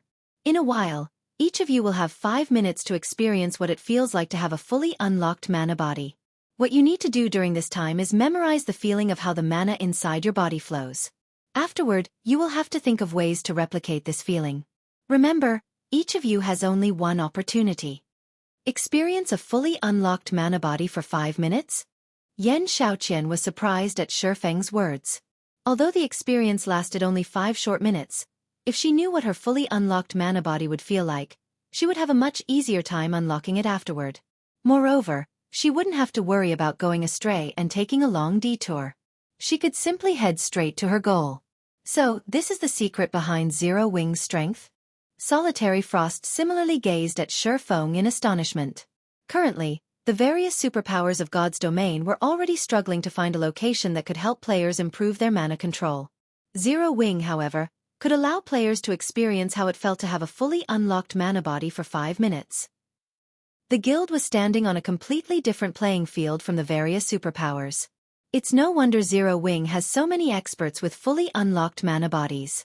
If the other superpowers were to find out about this, they'd most likely die of envy. Sinful Flame took a closer look at the legacy room upon hearing Xueqi's explanation.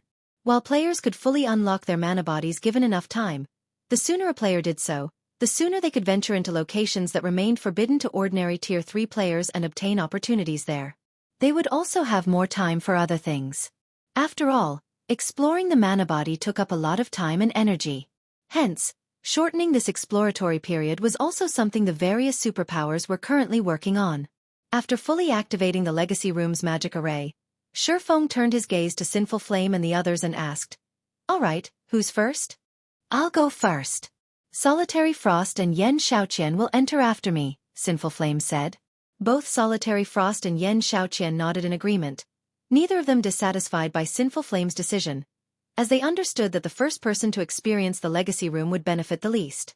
After all, none of them knew what it felt like to possess a fully unlocked mana body, so they didn't know what they should do to maximize the benefits from the legacy room. By going in later, they would have Sinful Flame's opinions and suggestions for getting a better experience. "Very well. Elder Flame, please," Xueqi said as he walked out of the legacy room and gestured for Sinful Flame to enter.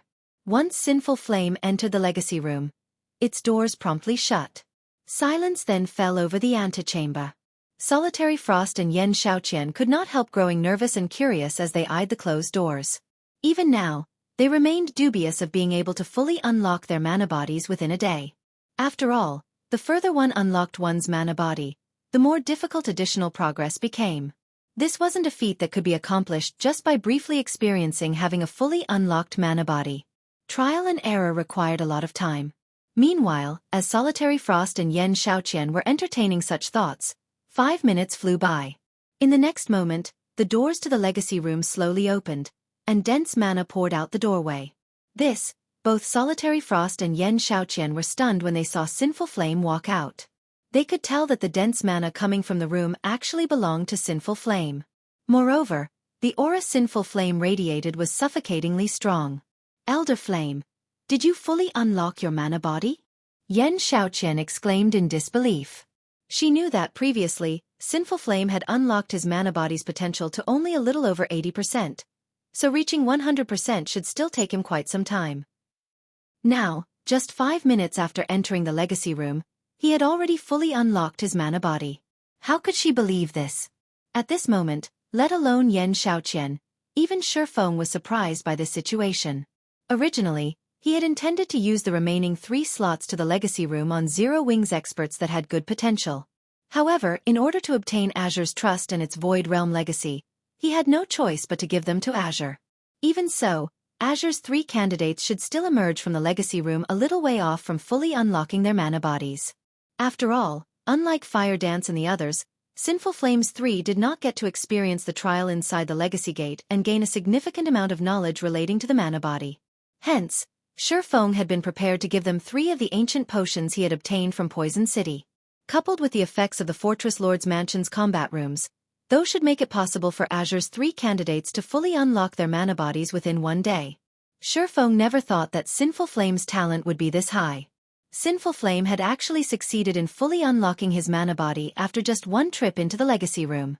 His talents were terrifying. During the brief moment Xueqi was in shock, Sinful Flame turned to look at Solitary Frost and Yen Xiaoqian and advised, "Once you two are inside, don't use the methods you previously used to operate your mana body to experience your fully unlocked mana body. Instead, just focus on sensing how the mana inside your mana body flows. There are many mistakes in the methods we researched. If you insist on using your previous notions to experience your fully unlocked mana body, you'll have a difficult time gaining any improvements. Moreover, while inside, I sense that reaching 100% potential isn't the end for the mana body, but a new beginning. Even though I have fully unlocked my mana body now, I can feel that it is still inferior to the mana body I had inside the room. However, my talents are limited, so I only managed this much for now." Just like Guild Leader Black Flame said, "Give everything you have into memorizing the sensations you feel while inside the room and don't think of anything unnecessary. Only by doing so will you be able to gain a greater harvest. You might even cross the 100% threshold through this opportunity." Upon hearing Sinful Flame's words, Yan Tianqing, who stood to one side, nodded his head thoughtfully. As for Solitary Frost and Yen Xiaoqian, they glanced reflexively at Xueqi in embarrassment. Previously, they hadn't placed much importance on Xueqi's words, treating them as mere chatter. They had failed to realize that Xueqi was actually giving them pointers. In reality, even Xueqi was startled by Sinful Flame's words. After all, he hadn't been giving any serious advice before, just stating the basic method for utilizing the legacy room. Of course, Xueqi did not show his surprise on his face, simply nodded silently at Sinful Flame's words. Following which, Solitary Frost and Yen Xiaoqian also entered the legacy room one after another. Time flowed like running water, and 3 days went by quickly. In an ancient forest in the faraway Silver Moon Empire, Violet Light City stood on a mountaintop, overlooking the entire forest. The city teemed with Mythologies and Violet Sword's members. Instructor Tori and the others from Violet Sword had arrived quite some time ago and were currently standing above the city's front gate. "Instructor Tori, everyone's ready. Now, we're just waiting for Zero Wings members," Crimson Star reported as she approached Tori. Read latest chapters at Wuxia World. EU, I heard that Mythology partnered with several superpowers. Their raid team attempted the elite trial yesterday. The 200-man raid team consisted entirely of bona fide Void Realm experts, some of whom even have fully unlocked mana bodies. However, I heard that even a fully unlocked mana body was of limited help inside the trial. In the end, Mythology's raid team failed to defeat the trial boss. Although Zero Wing has a lot of experts with fully unlocked mana bodies, they hardly have any Void Realm experts in the guild. I wonder if they can even reach the Hero Trials trial boss? Wildfighter said, smirking. I'm afraid that's going to be difficult. I really don't know what Black Flame was thinking back then to suggest filling the majority of the raid team with Zero Wings members. If he finds out about Mythology's failure, he'll most likely die of regret, Crimson Star said, smiling. Once they team wipe a few times, I bet he'll come asking us for reinforcements. The Ancient Secret Lands Elite Trial already reduced the advantages of a fully unlocked mana body by a large margin. If not for Mythology's raid members having extremely high combat standards, they wouldn't even have reached the Elite Trial's trial boss, much less get the chance to fight it. If even the Elite Trial placed such a heavy suppression on the mana body, the suppression in the Hero Trial would naturally be much greater. In that case, the chances of Zero Wings raid team, which barely had any peak experts in it, meeting the Hero Trial's trial boss were practically zero. While Wildfighter and Crimson Star were conversing, a steel behemoth and several gigantic flying mounts approached Violet Light City, their arrival causing a commotion throughout Violet Light City.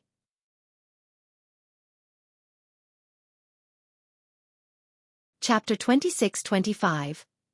Foolish Azure, they're finally here. When Wildfighter saw the approaching Crimson Dragon flying ship and flying mounts, he revealed a faint smile on his face as he commented, "What a grand entrance. It's a pity that they don't know just how much suppression the Ancient Secret Lands trial places on the mana bodies of players. In the end, they'll just be wasting their time and energy. Too bad we have to waste our chance to challenge the Hero Trial as well," Crimson Star said, sighing. Although Violet Sword had managed to produce the necessary tools for prolonging player survival inside the Ancient Secret Land ahead of schedule, thanks to Silent Wonder's help, and caught up to Mythology's production speed, Violet Sword had also lost an opportunity to surpass Mythology. Based on their understanding of the Ancient Secret Lands Elite Trial, they were bound to conquer it if given another 10 days or so.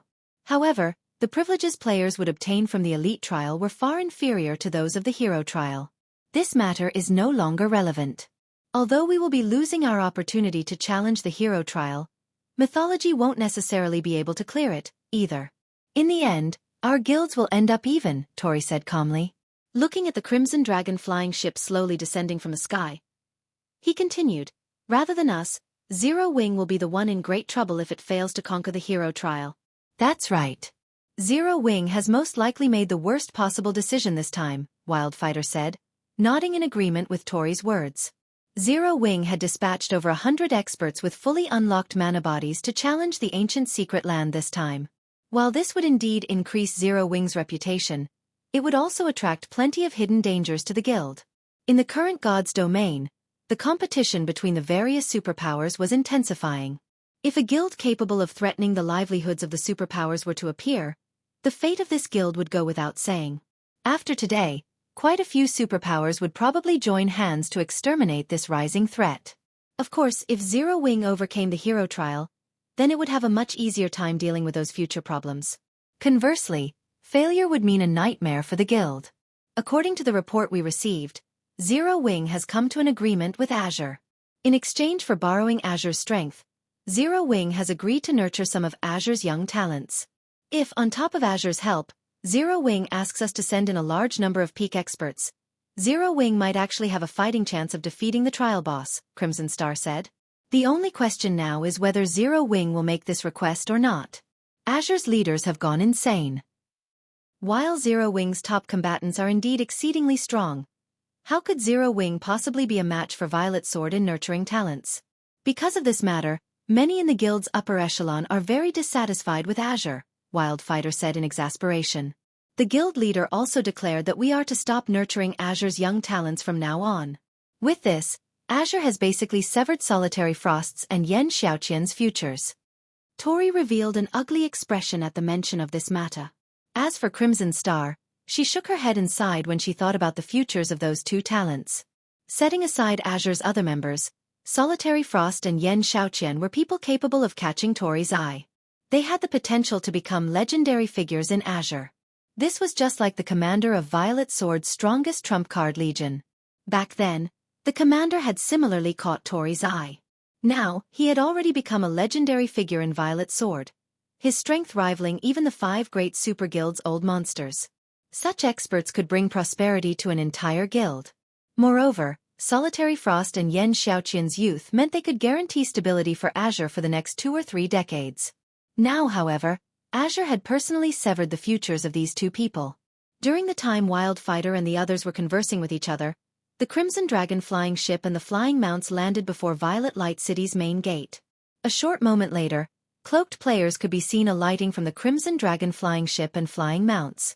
These players had used their black cloaks to conceal only their statistics. They did not bother covering up their appearances and guild emblems, so it was very easy to discern their identities. It seems Azure is taking its partnership with Zero Wing quite seriously. It actually sent Sinful Flame along on this expedition, Crimson Star exclaimed when she saw Sinful Flame jumping off one of the flying mounts. Sinful Flame was well known throughout the Western continent. His combat standards and combat power were extraordinary, and even in Violet Sword, one would be hard-pressed to find an expert who could match him. Normally, legendary figures like Sinful Flame would have a high degree of freedom in their guilds. Only when the guild encountered truly troublesome matters would they take action. Sure enough, Solitary Frost has come as well. If he finds out that Floating Light gained an opportunity to receive special training in the ancient secret land because of Azure's actions, he'll most likely die of envy. Wildfighter sighed when he noticed Solitary Frost among the Azure members present. Aside from the trial challenges, the ancient secret land also housed a few special locations offering incredible training environments. Only, the price to enter these special locations was stupendous. Originally, out of respect for the Zeus Corporation and instructor Tori, Violet Sword had been hesitant to assign the last 2 entry slots it held. However, due to Azure's recent actions, Violet Sword's upper echelon decided to grant one of the slots to one of its young talents, Floating Light. In terms of talent, Floating Light was inferior to Solitary Frost. However, because he had received Tori's personal guidance while training inside the ancient secret land's special environment, his combat standards had undergone a qualitative transformation. Now, he could partially integrate bronze combat techniques with his Tier 3 skills. Had Solitary Frost, who possessed superior talents, received the same training as well, his combat power would similarly skyrocket. At that time, Wildfighter might no longer be able to hold back when fighting him. Unfortunately, Solitary Frost missed out on this opportunity. Instructor Tori, how is the preparation of the special tools coming along? Shifeng asked as he arrived before Tori. They're all ready, Tori assured. Glancing at the group of nearly 200 players standing behind Shifeng, he asked, how many people do you wish us to send, Guild Leader Black Flame? What do you think of 30? Shifeng replied. After all was said and done, this was a partnership between Zero Wing and Violet Sword. Hence, after giving the matter some thought, he decided to have Violet Sword send 30 players to join the raid team. A number that was neither too high nor too low. With this, when the raid succeeded, Violet Sword wouldn't seem completely unrelated. The Super Guild should also have no problem dispatching this number of peak experts. 30? That's fine with us, Tori said while stroking his white beard. He then turned to Wildfighter and Crimson Star and said, afterward, you two will personally lead the team and provide your full support to Guild Leader Black Flame. Understood. Wildfighter and Crimson Star responded simultaneously. However, when Violet Sword's experts heard Tori commanding Wildfighter and Crimson Star to participate in the raid, they were baffled. In their opinion, it was already a big deal for Tori to have Vice Commander Floating Light, a domain realm expert, take part in the raid. They never thought that he would have 2 of the guild's prestigious instructors participate as well. Read latest chapters at Wuxia World. Anybody capable of becoming an instructor in Violet Sword was part of the core upper echelon of the guild. Rarely would these individuals lead a guild expedition. And if they did, the mission would normally be critical. Now, however, Tori was actually sending not 1, but 2 instructors to participate in the raid. If word of this matter spread, it would definitely cause a sensation in the guild. All right, make the necessary preparations according to our previous arrangements, Wildfighter commanded as he looked at the team of experts standing behind him. At Wildfighter's command, 28 of the peak and apex experts present promptly went into action. Guild Leader Black Flame, please follow me. We still need to walk quite a distance to reach the secret land's entrance, Crimson Star said calmly as she approached Shifeng. Once we arrive there, I believe all the necessary items should be ready. All right, I'll be troubling you then, Shifeng said, nodding. He then had everyone on his team follow Crimson Star into Violet Light City.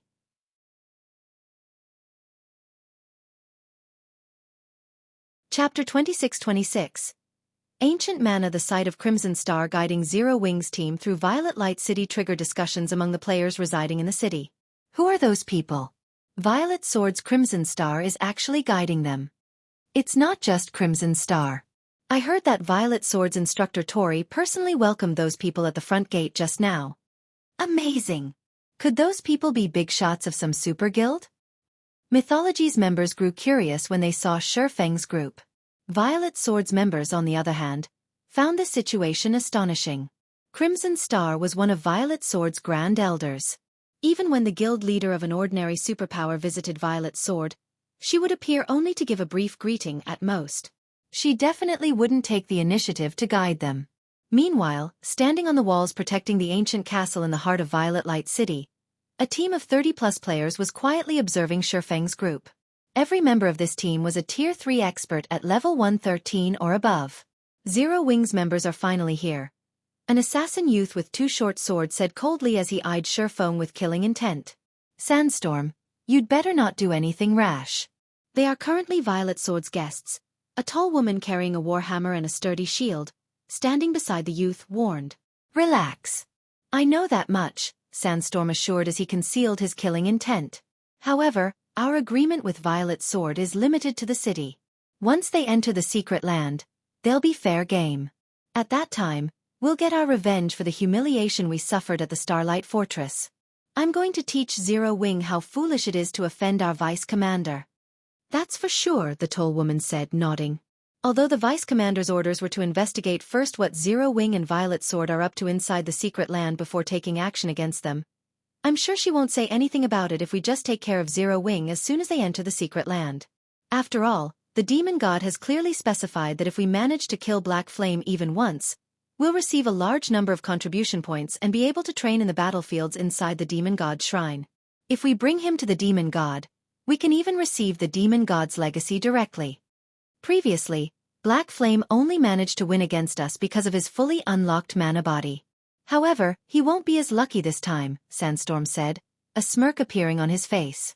This time, he'll learn what true despair feels like. The demon god's shrine was an extraordinary training ground, which was something every superpower on the Western continent knew. However, most superpowers were still unaware that the demon god's shrine contained some legacies related to unlocking the mana body, which one could obtain only by completing one of the 10 great quests offered in the shrine.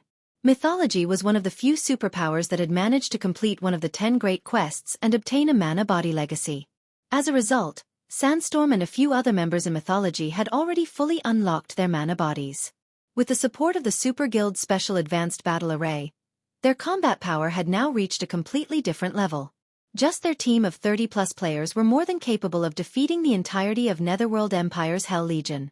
During the time Sandstorm and the other members of Mythology were discussing how to attack Zero Wings group, Xueqi and the others had arrived before the ancient secret land's entrance, which was inside the central castle.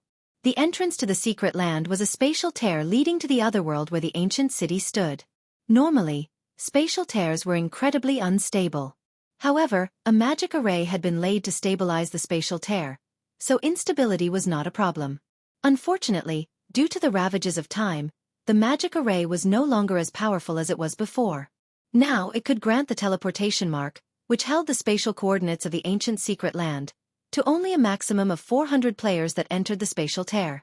These teleportation marks would be replenished only after the players that held these marks had left the secret land. So, this is an ancient secret land? When Xueqi arrived before the spatial tear and sensed the mana flowing from it, he was astonished. In the past, he had only heard and seen pictures of Violet Sword's ancient secret land. He had never experienced it. Now, just brushing against the excess mana flowing from the ancient secret land filled him with energy. If even the effects of the excess mana were already so potent, Xueqi found it difficult to imagine how standing inside the ancient secret land itself would feel like. For a moment, he wished he could stay inside the ancient secret land forever. Guild leader Black Flame, here is your alchemy array, Crimson Star said as she handed a black cylinder to Xueqi. Make sure to use it before you enter. It will help you fend off the overly strong mana inside and prevent you from exploding from mana overload. At the same time, it will allow you to regulate the flow of your mana effectively so that you won't die from energy exhaustion. Thanks. Feng nodded and accepted the black cylinder from Crimson Star. He then activated the magic array on the device. A special rune appeared on his body, followed by a faint layer of light wrapped around him. Although the ancient secret land was an excellent location for training, for current players, it was both a curse and a blessing. Incredibly dense mana filled the ancient secret land. The ambient mana in the secret land was so dense that players would have their mana's volume and flow rate forcibly increased to a point where they would lose control over their own mana. As a result, their energy consumption rate would increase drastically, which led to death by starvation within half an hour of entering the ancient secret land.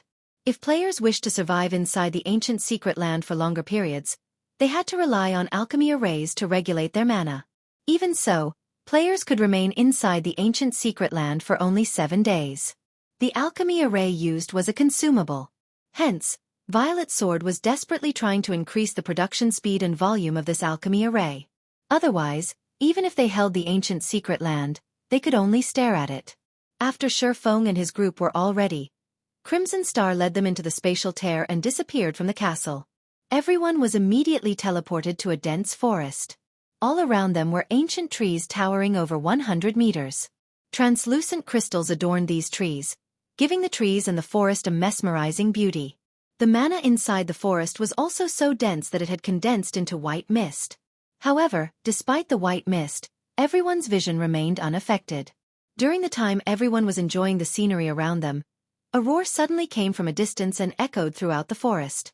Upon turning toward the origin of the roar, everyone quickly noticed a 200-meter-tall, one-horned bear fighting an equally tall, six-eyed ape. Every one of the two beasts' actions shook the entire forest and deformed the terrain around the monsters. Damn it! Why are two region chiefs fighting each other? Crimson Star frowned as she watched the battle of the two giant behemoths. The ancient secret land was an incredibly dangerous place. Not only were there plenty of monsters here, but each region in the secret land would have a powerful boss ruling over it. Violet Sword and Mythology had labeled these bosses region chiefs. The weakest among these region chiefs was already a level 120 mythic monster with combat standards at the Trial Tower's 6th floor. In addition, all monsters found within the ancient secret land had incredibly powerful bodies.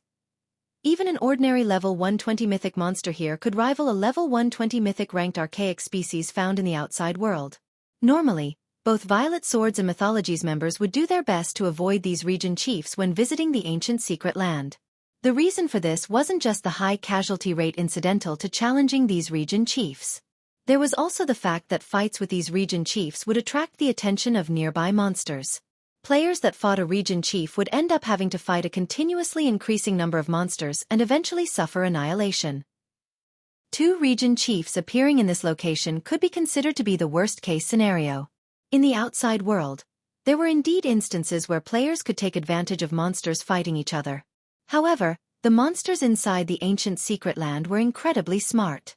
So long as they sensed the presence of players, they would promptly stop fighting each other and cooperate to kill the intruding players first before resuming their fight. They wouldn't give players any opportunities to take advantage of it all. Why is our luck so horrid? We actually came across two region chiefs having a territorial battle. Sandstorm, who was currently hidden on a tree some distance away from Feng's group, complained in frustration when he saw the two fighting behemoths straying closer to his team's position. Alright, forget about Zero Wing for now. We need to leave this place quickly. We'll be doomed if those two region chiefs discover us. The tall, female guardian knight standing beside Sandstorm said. I know, Sandstorm said, gritting his teeth as he shot a glare at the distant Feng. As Sandstorm's group was preparing to leave the area, Crimson Star also had everyone on the team prepare for a hasty retreat. Guild leader Black Flame, we need to leave this area fast. We'll be in trouble if we stay here any longer, Crimson Star said hurriedly as she looked at Feng, who was still quietly observing the two battling region chiefs. Shouldn't that way be the shortest path to the ancient city? Feng asked as he pointed toward the two behemoths. If we circle around them, wouldn't we need to waste half a day? That is indeed the shortest path to the ancient city, but if we get caught by those two region chiefs, instead of wasting half a day, all of us will end up dying here. Crimson Star snapped in exasperation when she heard that Feng was actually still planning to take this route to the ancient city. However, she also understood Feng's thoughts. They could stay inside the ancient secret land for only 7 days. If they wasted half a day on a detour, they would be under much greater pressure when raiding the hero trial. After all, with how many monsters there were inside the trial, they would need 5 or 6 days just to reach the trial boss. Read latest chapters at Xueqi World. Moreover, the 2 region chiefs were mythic bosses. In the outside world, coming across 2 mythic bosses would be akin to hitting the jackpot. However, they were currently inside the ancient secret land, facing monsters far stronger than those in the outside world. Challenging 2 mythic bosses simultaneously would simply be suicide. Otherwise, Violet Sword wouldn't have to be so careful when exploring the ancient secret land. Guild leader Black Flame, let's leave.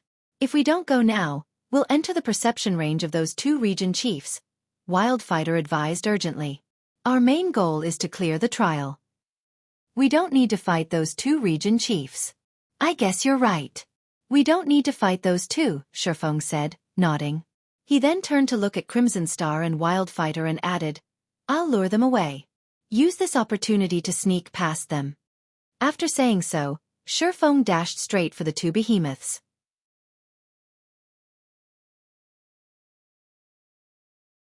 Chapter 26-27.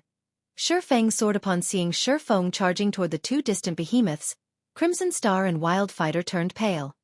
He's insane. Crimson Star cursed when she saw that Xueqi had already gotten over 100 yards away. Immediately, she turned to the rest of the team and ordered, Everyone, retreat together with floating light. Do not stop for anything. Retreat to Violet Light City. Wildfighter, hold the rear with me. Got it. Wildfighter responded and unsheathed his weapon, a solemn expression appearing on his face. In this situation, Violet Sword's members could not help growing nervous. As for Sandstorm and the other members of Mythology spectating from a distance, their eyes nearly fell out of their sockets when they saw Xueqi's actions. That crazy Black Flame. He's actually charging to the 2 region chiefs. Sandstorm cursed. Then he commanded hastily, Hurry! Retreat quickly! As soon as Sandstorm finished speaking, Mythology's members, who had been preparing to retreat from the area already, picked up their pace with serious expressions. Black Flame truly is insane. He's actually planning to drag everyone down with him. Did Violet Sword's people not warn him about the region chiefs here? The tall female guardian knight grumbled, similarly cursing at Xueqi as she jumped down from the tree she had been standing on. The region chiefs of the ancient secret land were considerably stronger than mythic monsters found in the outside world. In terms of strength and speed, they were at least 30% better. Trying to take on just one of these region chiefs with a 200-man, Tier 3 team was already an incredibly difficult task, incurring plenty of casualties. When coupled with the endless stream of other monsters that would continuously join in on the battle, any team that tried to challenge a region chief was doomed. However, what made the ancient secret land's region chiefs truly difficult to deal with wasn't their physical prowess but their massive perception range. When these region chiefs fought players, they could manipulate all the mana within a 5,000-yard radius, relying on this mana to detect all movements within range. One could say that, so long as there were players within a region chief's passive perception range of 500 yards or players fighting a region chief, then all players within a 5,000-yard radius of the region chief would become its targets. If players failed to kill the aggravated region chief, then they wouldn't be able to shake off its pursuit. This was also the reason why Mythology and Violet Sword had labeled the mythic bosses in the ancient secret land region chiefs. Normally, teams that accidentally came across a region chief were still fine. The majority of the team's members had a chance to escape with their lives. However, only annihilation awaited teams that came across 2 region chiefs simultaneously. Even before the female guardian knight finished speaking, Mythology's members had already turned tail and run. However, after everyone had taken just a few strides, the mana around them suddenly stirred. At the same time, they felt as if a pair of eyes were looking down on them. Obviously, the 2 region chiefs had already locked on to their life auras. Damn it! Everyone, split up and retreat. Every survivor counts. Sandstorm yelled. When he looked at Xueqi's distant figure, he felt himself going crazy. For a moment, he even suspected that Xueqi had deliberately provoked the 2 region chiefs. Meanwhile, when Crimson Star and the others saw the 2 region chiefs suddenly stop fighting and rapidly head in their direction, their complexions darkened. If they could not put a 5,000-yard distance between themselves and the 2 bosses, they had no hope of escaping the battle at all. A 5,000-yard distance. Even Tier 3 experts like themselves would still take quite some time to cover 5,000 yards. To make matters worse, tools were ineffective inside the ancient secret land, so they couldn't teleport away or accelerate their retreat from the battlefield. Crazy bastard.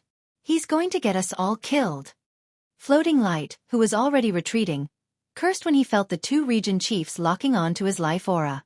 Although players wouldn't lose an entire level from dying inside the ancient secret land, the amount of EXP lost was still not a trivial matter. After all, at their level, just leveling up once took a lot of time. Hence, even a small percentage of their EXP equaled 1 or 2 days' worth of hard work. As Floating Light was leading the retreat of Violet Sword's members, he suddenly noticed something. Zero Wings and Azure's members were actually still standing in their original positions. It was as if they had not heard Crimson Star's orders at all. What are they doing? Are they planning to die with Black Flame? Floating Light was baffled as he looked at Solitary Frost and Yen Xiaoqian. Setting the others aside, it was incredibly strange for Solitary Frost and Yen Xiaoqian to defy Crimson Star. After all, the two of them were geniuses that had trained under Crimson Star during their sojourn at Violet Sword. The two of them knew very clearly how powerful and capable Crimson Star was. Crimson Star's calling for a retreat showed just how dangerous their current situation was. Yet Solitary Frost and Yen Xiaoqian had actually disobeyed her command and remained where they were. Moreover, they wore indescribably calm expressions, their reactions making it seem as if nothing was happening. Vice Commander, let's quickly retreat. This is Zero Wing and Azure's matter. Instructor Crimson Star and Instructor Wildfighter won't be able to hold off those two region chiefs for very long. A retreating Tier 3 assassin urged hurriedly when he noticed Floating Light pause. I guess you're right, Floating Light said, nodding before resuming his retreat. At the same time, he could not help glancing at Solitary Frost and Yen Xiaoqian with pity. Originally, with Solitary Frost's and Yen Xiaoqian's talents, they should have been able to shine brightly in God's domain. However, their futures were now ruined because they belonged to a guild like the Azure Chamber of Commerce and followed an unreliable team leader like Xueqi. However, Floating Light had just taken a few steps forward when the deafening roar of a bear came from behind him and echoed throughout the forest, causing it to tremble. Immediately afterward, a beam of mana shot past the area beside Floating Light's group, leaving behind a massive trench on the ground it passed through. Seen from afar, the ground looked like pudding that a spoon had scraped. The fight started? Floating Light's complexion further darkened as he took in the massive trench a short distance away. This was the power of the ancient secret land's mythic monsters. Any random attack of theirs could transform the terrain around them.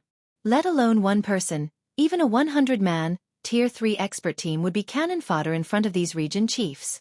If one really wished to take on a region chief, they would need a 200-man team of Tier 3 peak experts at the very minimum. Moreover, the team would need 2 or 3 domain realm MTs working together to tank the region chief. Otherwise, they wouldn't be able to stop the boss's attacks adequately. In fact, even a single mistake might result in a team wipe. After Floating Light's group ran for another 50 yards or so, a lightning bolt suddenly shot past them some distance away, followed by the ear-splitting crack of thunder. As the thunder faded, the sky above them darkened abruptly. In the next moment, the 200-meter-tall, six-eyed gorilla went flying overhead and crashed heavily into the ground a few hundred yards ahead of them, the ground shattering at the impact. As for the giant gorilla, it stumbled quite a bit as it landed and very nearly lost its footing. After stabilizing itself, the gorilla glared into the distance before releasing a deafening roar. It then charged forward, completely ignoring Floating Light and the other members of Violet Sword, who stood only a short distance away from it. What is going on? Floating Light was confounded by this situation. Read latest chapters at Wuxia World. EU Violet Sword's other peak experts similarly could not help rubbing their eyes, thinking that they were hallucinating. However, no matter how much they rubbed, the several massive craters the six-eyed gorilla's feet left behind did not disappear. Before Floating Light and the others could react to this unexpected development, though, another deafening boom and the snapping of trees entered their ears. However, these sounds came from quite a distance away. There should still be some separation between the origin of these sounds and the six-eyed gorilla that had just charged past them. Floating Light and the others turn around reflexively, looking for the origin of these sounds. They spotted a cloaked man wielding 2 long swords standing atop a tree. Meanwhile, some distance away from this swordsman was a gigantic bear that had just steadied itself, glaring hatefully at him.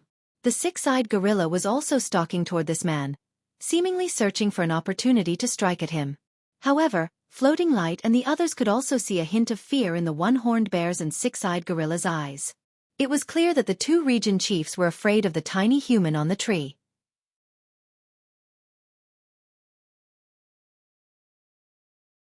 Chapter 26-28. Suppressing the region chief's Floating Light and the other members of Violet Light gaped in shock at the man standing atop the gigantic tree that was over 100 meters tall. Just how high is his strength? Those were two level 120-plus region chiefs.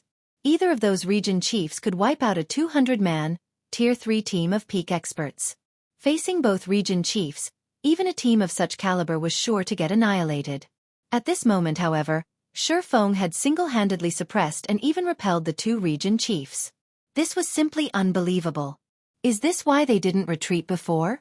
When Floating Light looked at the two region chiefs warily eyeing Xueqi and thought back to the fact that Solitary Frost and Yan Shaoqian had not moved even after Crimson Star gave the command to retreat, realization immediately dawned upon him. With such a monstrous team leader, there was indeed no need to retreat. At this moment, Floating Light and the other retreating members of Violet Sword weren't the only ones shocked by this situation. Crimson Star and Wildfighter, who were planning to hold the rear, as well as the frantically retreating members of Mythology, nearly had their eyes fall out of their sockets when this incredible scene played out before them. What did he do during this period?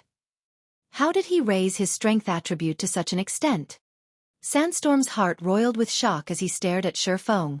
During the fight at the Starlight Fortress, the strength Xueqi displayed was just close to reaching the Tier 4 standard. Moreover, he had relied on his fully unlocked mana body to do so. However, just how long had passed since that fight? In Sandstorm's opinion, even if Xueqi were incredibly lucky and obtained one or two pieces of epic equipment or gained some special encounters, he would be fortunate to match the strength of Tier 4 mythic monsters of the same level. At this moment, however, Xueqi's strength had actually grown to a level where he could overwhelm even the region chiefs of the ancient secret land. However, before anyone could snap out of their stupor, the two region chiefs took action once more. Firstly, the one-horned bear let loose an angry roar before slamming its front paws into the ground and shattering it.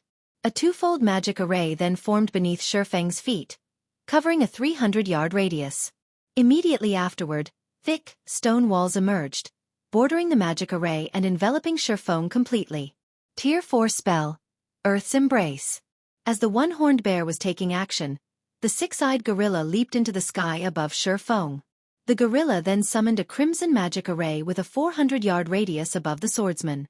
Tier 4 spell, Fire Dragon's Descent. In the next moment, a fire dragon larger than the six-eyed gorilla and made entirely out of flames emerged from the magic array. It spread its wings as it descended toward Xueqi. Those two region chiefs actually know how to coordinate their spells? Crap. That's cheating. Shouldn't mythic bosses be upright and use spells in turns? Everyone was stunned when they saw the two region chiefs' coordinated assault. Coordinating skills and spells was an extremely common thing for players. However, this was the first time they had seen monsters, particularly Tier 4 bosses, do so. Hence, everyone could not help despairing at the sight. 4 Tier 3 players like themselves, just one Tier 4 spell was already plenty difficult to deal with. If not handled appropriately, the result would very likely be an instant team wipe. If they had to go up against two coordinated Tier 4 spells, even Tier 3 MTs with their life-saving skills activated would be killed instantly, unless they had invulnerability skills or spells. It's really over this time. Crimson Star shook her head and sighed when she saw the two coordinated Tier 4 spells. If it were her, she could defend against one Tier 4 spell using a Tier 3 curse. However, even she would be powerless against two Tier 4 AoE spells. This didn't mean that she had just one Tier 3 curse in her arsenal of spells. In fact, she had several. Currently, however, it was simply impossible for her, and most likely all magical class players in God's domain, to double cast two Tier 3 curses. Ha ha ha. So what if you have amazing strength? Let's see how you deal with this. Sandstorm burst out in laughter when he saw the two region chiefs' coordinated assault on Xueqi. The swordsman's strength had indeed exceeded his expectations. In fact, he felt powerless when he witnessed Xueqi's fearsome display, and it was definitely impossible for them to exact revenge on him this time. However, being able to see the two region chiefs killing Xueqi now wasn't a bad outcome, either. After all, he knew that, because of the demon god's curse, the swordsman would suffer triple the death penalty every time he died. Although they were currently inside the ancient secret land where the death penalty was not as stringent as that in the outside world, a triple death penalty would still deal Xuefeng a heavy blow. However, while everyone was looking at the gigantic fire dragon descending toward Xuefeng, the swordsman surprisingly maintained his composure. Moreover, aside from Xuefeng, the spectating members of Zero Wing and Azure also remained indescribably calm in this situation. Finally a chance, Solitary Frost muttered as he watched Xuefeng closely, his eyes glittering with joy and excitement. At this moment, aside from Solitary Frost, everyone else from the Azure Chamber of Commerce also had excited expressions. What's wrong with them? Floating Light was perplexed as he looked at Solitary Frost and the others. Xuefeng was about to die here, yet Solitary Frost and the others were actually feeling excited about it? Come. While Floating Light was fraught with confusion, Xuefeng made his move. In the next moment, Xuefeng sheathed Killing Ray and held the abyssal blade with both hands. He then jumped up from the treetop, propelling himself straight toward the descending fire dragon. He's going to resist the attack head-on? Floating Light could not help but disapprove of Xuefeng's decision when he saw the swordsman heading for the fire dragon. A Tier 4 spell could exhibit much greater power than a mythic monster could with its physical body. This was especially true in the ancient secret lands environment. Due to the abundant mana here, skills and spells would exhibit much greater power than they normally could in the outside world. A Tier 4 spell cast by a mythic monster could instantly kill a Tier 3 metric tons who had a life-saving skill activated. Just as Xuefeng was about to collide with the fire dragon, he suddenly raised the abyssal blade overhead and swung it at the fire dragon. Shatter! The phantom of a gigantic great sword suddenly appeared in the sky, creating a pitch-black wall there as it slashed toward the descending fire dragon. First Sword. Light Shadow. Read latest chapters at Wuxia World. In the next moment, the pitch-black wall not only bisected the fire dragon but also continued extending toward the six-eyed gorilla hovering over 100 yards above the fire dragon. Upon seeing the approach of the pitch-black wall, the six-eyed gorilla panicked and instinctively tried to flee the area. However, the pitch-black wall extended far too rapidly. Even though the six-eyed gorilla flew as fast as it could, it still failed to outmaneuver the pitch-black wall and ended up getting one of its arms cut off. The six-eyed gorilla let loose an agonized shriek that echoed throughout the forest at the grievous injury. Shortly afterward, an arm the size of a mountain fell into the forest below. A massive crater formed around the arm from the force of the impact. As for the six-eyed gorilla, it plummeted to the ground and tumbled helplessly for some distance. Due to the loss of its arm, the gorilla's combat power also decreased significantly.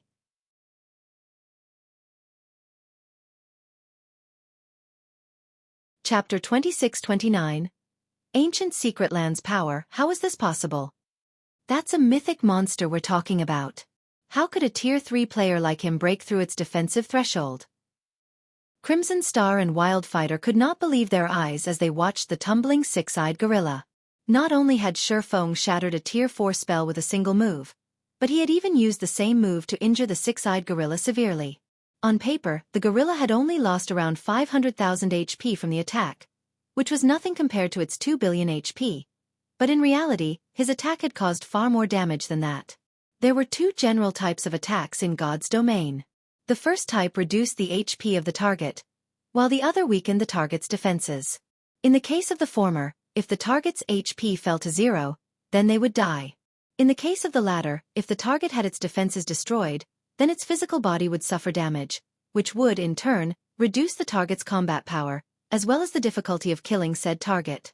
Only, it was incredibly difficult for players to execute attacks capable of destroying a monster's defenses, particularly those of high-ranking monsters, as the stronger a monster was, the higher its defensive threshold would be.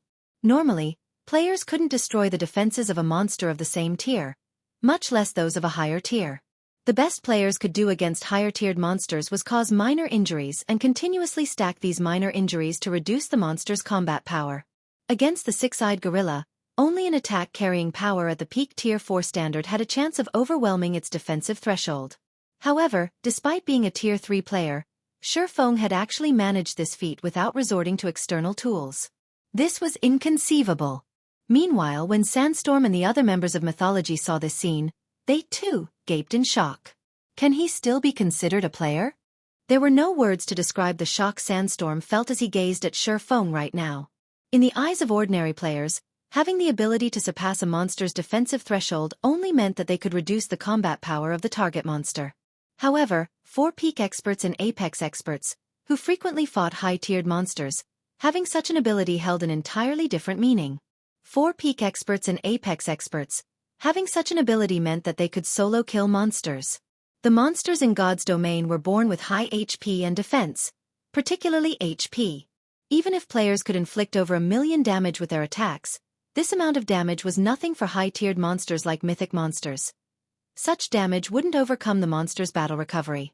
An army of players was necessary to kill high-tiered monsters. Hence, in God's domain, it was common knowledge that even if a player's raw power surpassed that of high-tiered monsters, solo killing these monsters would still be impossible, especially Grand Lords or higher-ranked monsters. This held true even for current Tier 3 players. However, there was one method that players could use to defeat such high-tiered monsters: executing attacks surpassing the target monster's defensive threshold. Attacks that surpassed a monster's defensive threshold could inflict severe injuries on the monster's physical body.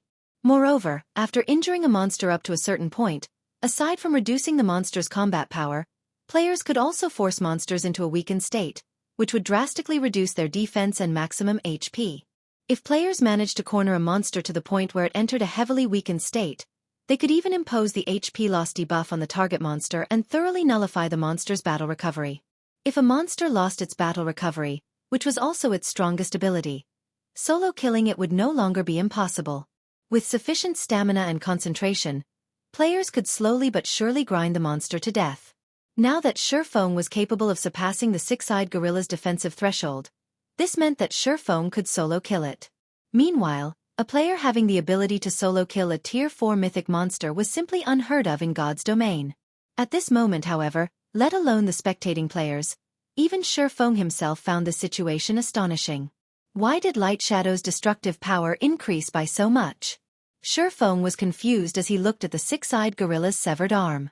Judging by the damage to its HP, my attack's raw power should still be far from the peak Tier 4 standard. Light Shadow should be just slightly stronger than a Tier 4 spell, yet the actual destruction it caused is no different from that of a peak Tier 4 attack. Could this be due to the ancient Secret Lands environment? Meanwhile, as Xueqi was analyzing the situation, the one-horned bear rushed toward him. The bear's gigantic frame made it seem as if a small mountain was charging at him. In fact, there was even the vague image of a mountain overlapping with the one-horned bear's figure. Tier 4 skill. Crumbling Mountain. The AoE of the one-horned bear's attack covered a 50-yard radius. Xueqi responded by raising the abyssal blade above his head once more. Light Shadow. When using Light Shadow this time, however, Xueqi placed the majority of his focus on perceiving the mana around himself. He wanted to see just what was enabling his mana technique to exhibit such immense power. When Xueqi started swinging the abyssal blade, another pitch-black wall formed on the battlefield, shattered the Phantom Mountain, and subsequently landed on the one-horned bear's left shoulder. Roar! When the pitch-black wall cut into the one-horned bear's shoulder, the bear let loose an agonized howl. Its HP also instantly fell by more than 620,000. Although Xueqi's attack this time did not sever the one-horned bear's left arm, it prevented the bear from freely moving its injured arm. Now, the bear could rely on only its 2 legs and 1 arm to stabilize itself. After suffering this grievous injury, the one-horned bear continuously growled at Xueqi angrily. However, fear was also clear in the bear's eyes. Upon seeing this scene, Floating Light and those of Violet Sword who were retreating were dumbfounded once more. How is this possible? That move just now wasn't a skill. Floating Light felt as if his worldview had been refreshed when he saw the one-horned bear daunted by Xueqi. In Floating Light's opinion, the attack Xueqi used to injure the six-eyed gorilla heavily should be a special skill. Otherwise, there was no way the attack could be so powerful. However, only 2 or 3 seconds after Xueqi retaliated against the six-eyed gorilla, the swordsman was using the same move against the one-horned bear. There was no way such a powerful skill could have such a brief cooldown. The only explanation for this situation was that Xueqi wasn't using a skill or spell, but a special technique instead. By simply relying on a special technique, Xueqi was actually capable of heavily injuring mythic monsters. Moreover, these mythic monsters were even the ancient Secret Lands region chiefs. Nobody would believe Floating Light if he told this tale to others. After repelling the one-horned bear, Xuefeng himself was stunned as well. So, this is the reason why the ancient secret land can help players reach Tier 4? Xuefeng thought as he looked at the closing spatial tear before him. In God's domain, the greatest difference separating Tier 3 and Tier 4 players wasn't the difference in physique, but the degree of control they had over mana and their application of it. To be precise, it was the degree of control over and application of ambient mana. Controlling and utilizing ambient mana might be something players had started doing since the start of the game, but the standard at which Tier 0 players did it was only at the most basic level. Their efficiency in utilizing mana was extremely low. Hence, players needed to rely on the mana of their fully unlocked mana bodies to guide and utilize the ambient mana for their own use. To put it simply, players had to rely on their own mana bodies to integrate and convert ambient mana into their own mana. By doing so, one would be able to maximize the power they could exhibit with their mana. However, integrating ambient mana was a challenge. Without guidelines or legacies in the outside world to teach players how to accomplish this, players could only rely on themselves to learn how to do so. However, while carefully observing the second light shadow he executed, Xuefeng noticed something peculiar about the mana around him. The ancient secret land's ambient mana had actually taken the initiative to integrate itself with his mana. This development had drastically increased the amount of ambient mana he could manipulate and, in turn, boosted the power of light shadow significantly. However, as he wasn't actively executing this mana integration, his mana usage efficiency was still very low. The additional ambient mana he managed to manipulate had increased only light shadow's destructive power, not the mana technique strength. This was akin to putting an edge on a weapon. While he might have increased the weapon's destructive power, the weapon itself remained unchanged. Even so, this was an incredibly precious situation. After all, there was almost no information available in the outside world that could help players achieve mana integration. Now that the mana here was actively integrating itself with his mana, he could gain some hints on how to do so and increase his learning efficiency. Following which, Xuefeng stopped dwelling on this matter. Instead, he executed Light Shadow 2 more times to chop off one leg each from the one-horned bear and six-eyed gorilla. The mobility of these two region chiefs has already been greatly reduced. Let's go, Xuefeng said as he turned to Crimson Star and Wildfighter, who were still in a daze. After saying so, Xuefeng promptly ran toward the ancient city, ignoring the two region chiefs. He got through just like that? Crimson Star and Wildfighter were at a loss for words when they goggled at the two region chiefs, which were warily watching Xuefeng leave without making a move. They were currently inside the extremely dangerous ancient secret land, and their opponents were even two region chiefs and yet. Read latest chapters at Wuxia World. EU. However, Crimson Star and Wildfighter did not linger over this topic for long. They quickly instructed everyone else on the team to ignore the two region chiefs and follow Xuefeng. Now that the two region chiefs had each lost a leg, their mobility was greatly impeded compared to before. It would be almost impossible for them to catch up with Tier 3 players running at full speed. The team could easily escape the two region chiefs' perception range before they fully recovered. Team leader, are we still chasing them? A Tier 3 ranger from Mythology asked Sandstorm when he saw Xuefeng's team leaving.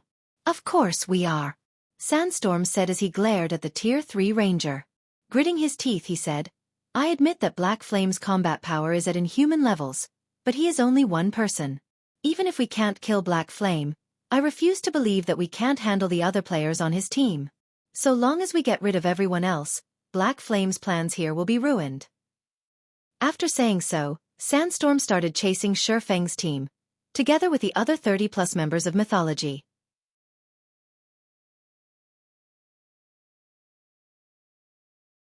Chapter 2630, Tier 4 Divine. While the ancient secret land might be known as a secret land, it was several times larger than a large-scale map in the outside world, essentially a miniature world.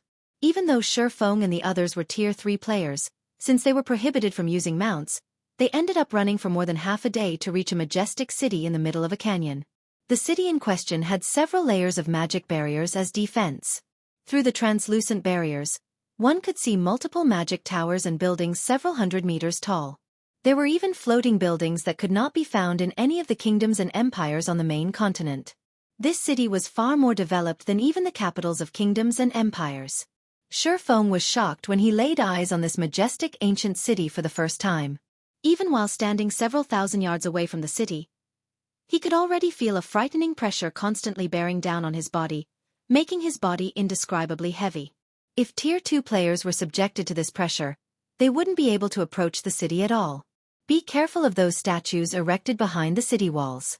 Although there are magic arrays suppressing the power of those statues, if you look at them for too long, you'll fall into a mentally weakened state, Crimson Star warned the curious crowd behind her. If that happens, you'll need 4 or 5 days to recover. Let alone challenging the trial, you might not even have enough time to make it out of the secret land. Those statues will cause players to fall into a mentally weakened state? Upon hearing Crimson Star's words, Xueqi could not help taking a closer look at the stone statues enveloped by magic arrays. As soon as he did so, he felt a frightening spiritual pressure invading his mind. At the same time, the figure of an ancient being appeared briefly before his mind's eye. Xueqi's heart palpitated from this mental pressure. Fortunately, his mind was able to resist it, if just barely. Tier 4 Divine Will? Xueqi was somewhat surprised at the mental pressure the statues were exuding. No wonder Violet's sword was able to produce so many Tier 4 experts back then. At this point, ancient gods had long since withdrawn from the main continent of God's domain. Now, it was incredibly difficult to meet even demigods there. However, before disappearing, many ancient gods had left behind legacies in dangerous locations. Meanwhile, these legacy locations generally possessed divine will. On the surface, the divine wills in these legacy locations function to inflict powerful mental pressure on trespassers and deter casual approach or observation of the legacy locations. However, divine will also had a very useful function for players: the tempering of concentration. In God's domain, players' stamina and concentration were considered hidden attributes and were incredibly difficult to raise. This was especially true for the concentration attribute. Aside from tier promotions, there were no clear methods that players could use to raise their concentration. Originally, concentration was an attribute few players paid attention to, as they would generally run out of stamina before they would concentration. However, as more and more players started learning combat techniques, everyone finally understood the importance of concentration. With stronger concentration, not only could players afford to execute many more combat techniques, but they could also reduce the stamina and concentration consumption of combat techniques.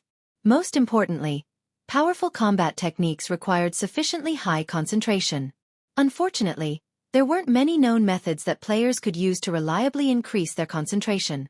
Generally, players could only rely on raising their tiers or improving their brain activity to do so. However, as more and more experts came into contact with ancient locations and divine will, they had discovered an astonishing matter. Divine will could actually be used to raise the maximum limit of players' concentration. Although the improvements were small, players would eventually receive an impressive boost to their concentration over time. However, divine will wasn't something that easily found. Moreover, divine will couldn't improve a player's concentration in perpetuity. The improvements players could receive from the divine will would differ depending on its strength. If players already possessed very powerful concentration, certain divine wills might not even be effective on them.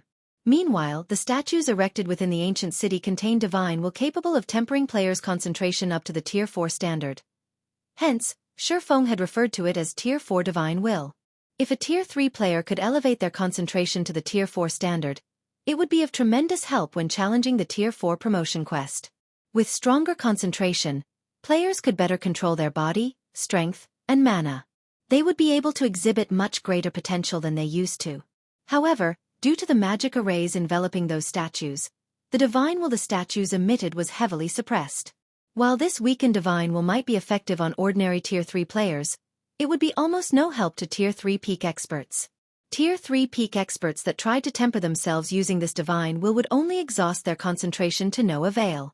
Guild leader Black Flame, ahead of us is the entrance to the trial grounds, Crimson Star said as she pointed at a gigantic gate nearby. As we are challenging the hero trial, we have only one opportunity.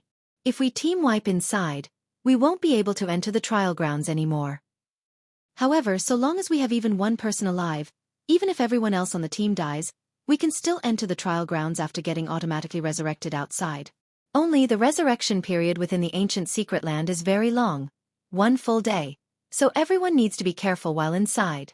It might be fine if they were challenging the normal trial, but they had only one opportunity to challenge the hero trial. If the players on their team kept dying, they definitely wouldn't be able to clear the hero trial before the effects of their alchemy arrays ran out. Hence, when challenging the hero trial, controlling the casualty rate was crucial. This was also the reason why she wanted to avoid the region chiefs.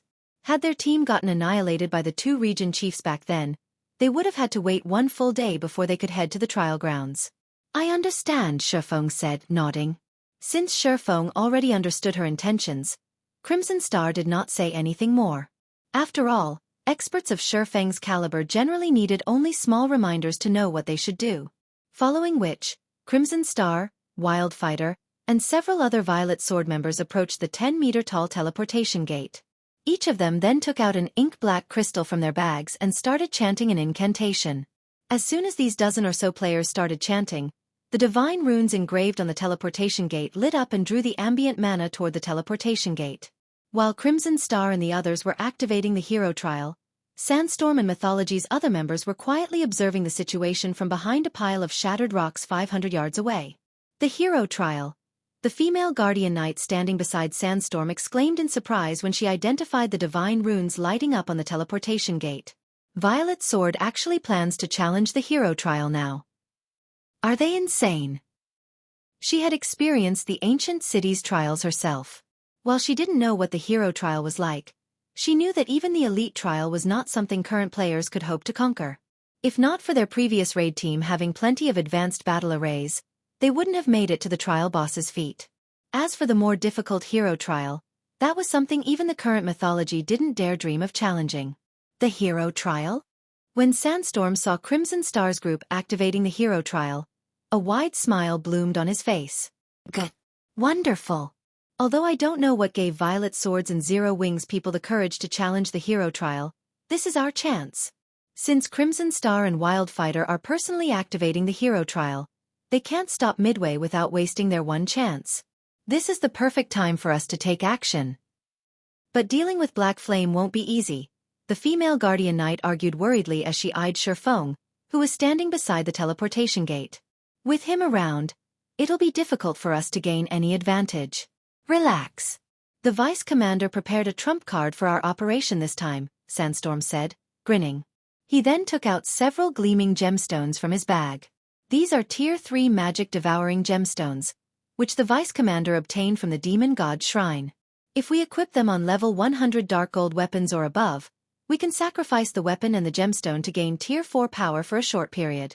This item isn't subject to any restrictions inside the ancient secret land. The vice commander gave me 5 of these as a precaution. So long as we 5 team leaders use this gemstone, we'll have 5 Tier 4 combatants on our side. Including the HP and defense we'll gain from the advanced battle array, we should be able to pin down Black Flame with just 3 people. The remaining 2 team leaders will lead the rest to slaughter Violet Swords and Zero Wings members. All their efforts will go down the drain. Read latest chapters at Wuxia World. EU, if you had such treasures on you, why didn't you take them out earlier?